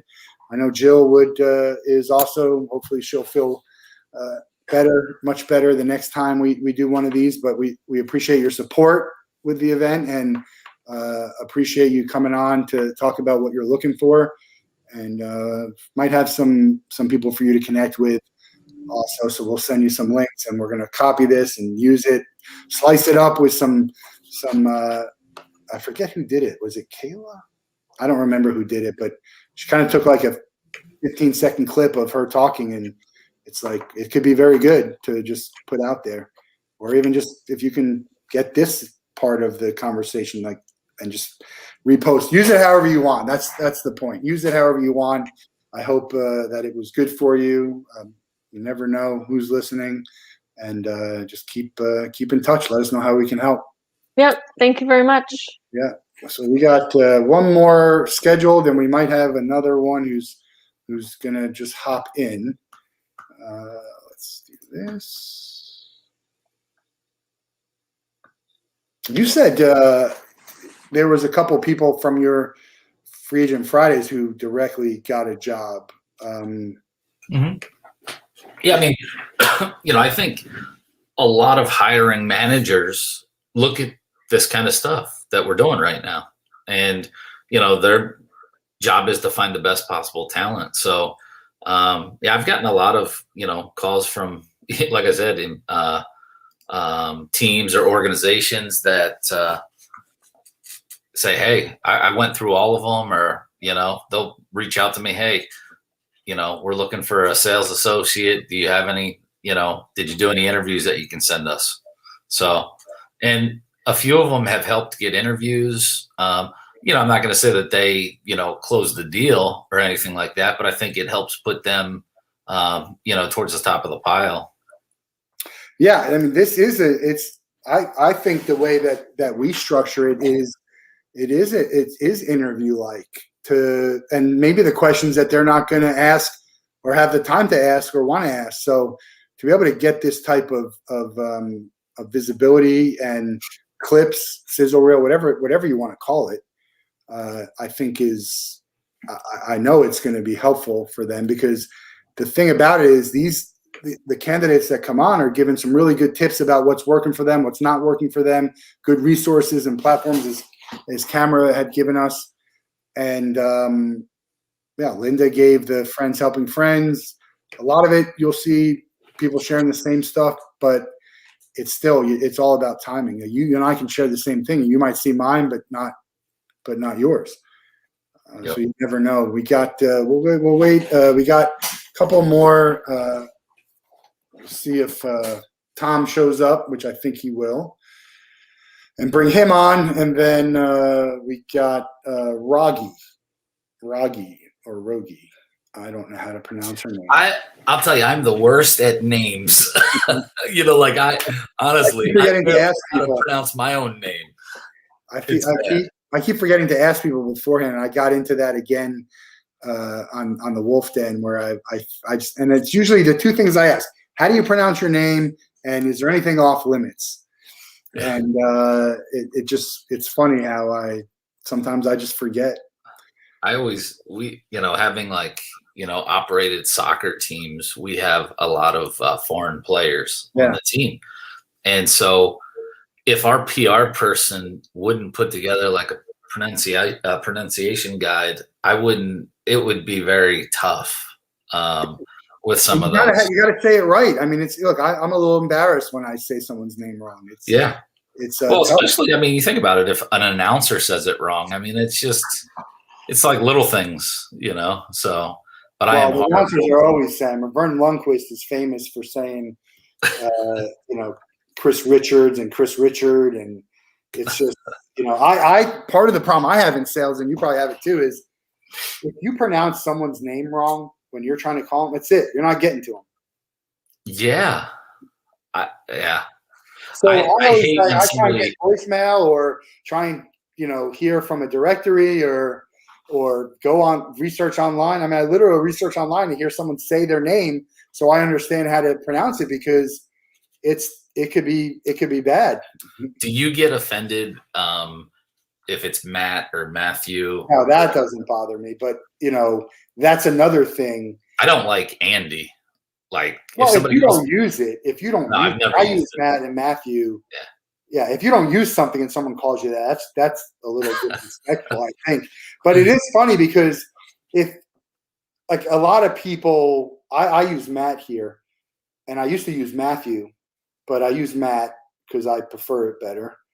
And there are people like Joe and Joseph that everything, their email signature, their name on here is all Joseph, but they only go by Joe. Oh, right. And so if you call, and so that's why I try and find what their signature looks like so I can do it.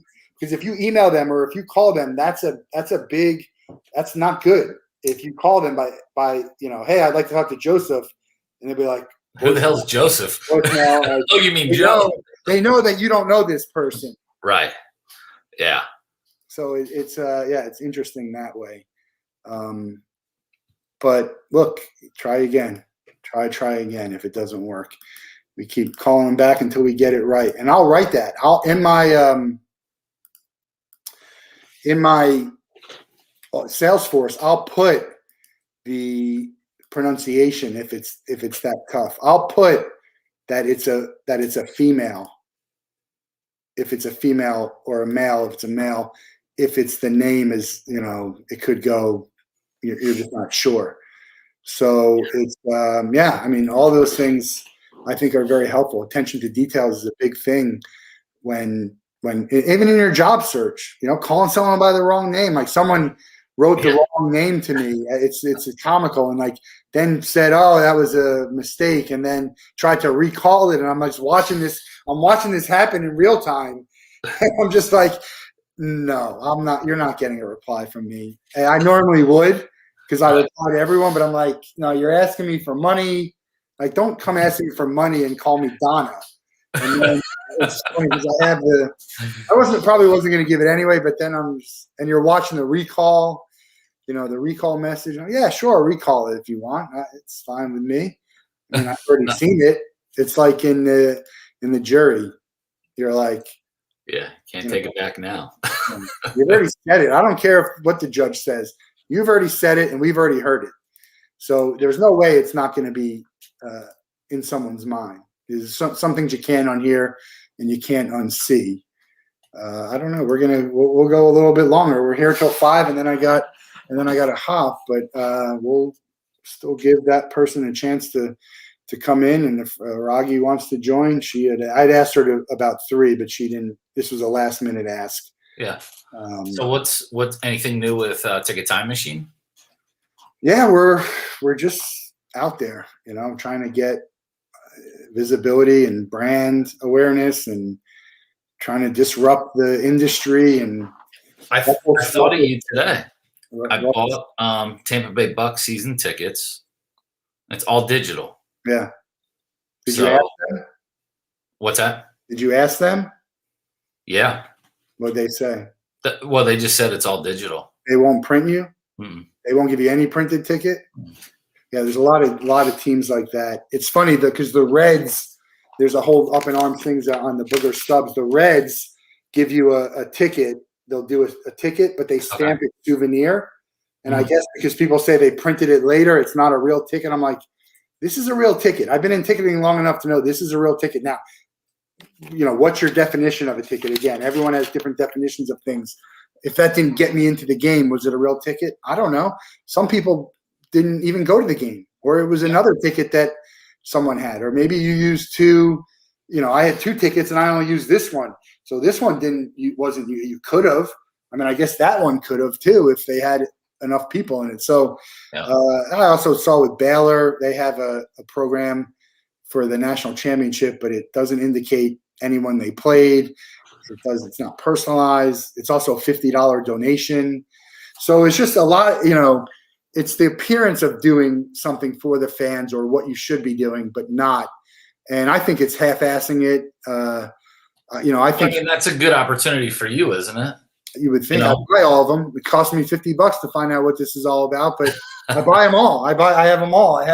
Here's another thing. These are 2 major league tickets. Like what, have you ever seen a ticket that has nothing on the back? No. It's basically, and the front is very nice. I don't want to call out the teams, but the front is legit nothing on the back. Yeah, nothing on the back. And it's basically just a glorified, really nice bookmark. Wow. But you know what?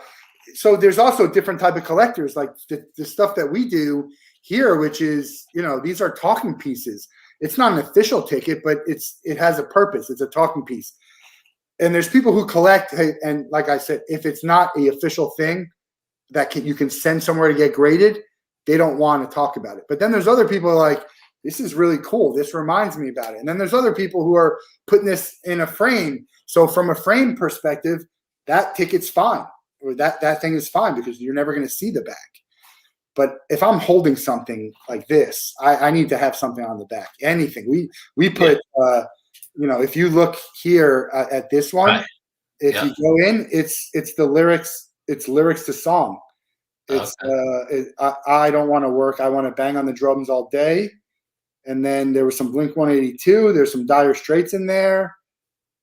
So there's just put some. It looks like a disclaimer. Yeah. But it's funny stuff. There's a lot of creativity for you to put there, and someone might not know until you tell them. But tell them. Have a QR code that pushes them to somewhere else. So we just need some wins. You know how it is. You just need some wins. Yeah. The one thing I did see was I saw another gym here that it wasn't Gladiator Gym, but it was another. Was it Spartan Gym? Does the Spartan race have a gym that they? Not sure. It would. I mean, look, there's a lot of interest in licensing that stuff. So I mean, they may have. I just posted today about the American Gladiators. Going to be on 30 for 30.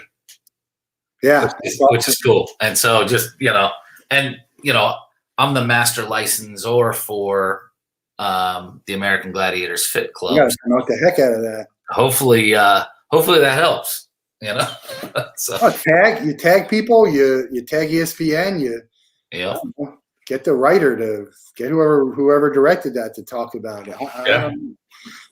That's tough. So a lot of people only do things for money. Like that's another thing I don't understand. Like I'm not going to pay you to promote my product. You either like my product or you don't. Like I had someone talk to someone who's, here's my routine. I do, I'm usually drinking this, after my workouts. I'm like, oh, which one is? What's your favorite? Well, I'm not gonna tell you unless they're paying me. I'm like, okay, well, you're using their stuff. You believe in it enough to use it. You're just gonna share. I mean, man, I'd like to get paid for everything too, but I mean, if I believe in something, I'll. It's a weird thing and it works too. Like Joe Namath, was it Joe Namath who pushing reverse mortgages, or who? Tom Selleck. Like it works. But I don't know how this guy does he really believe in reverse mortgages? Does he really believe in right.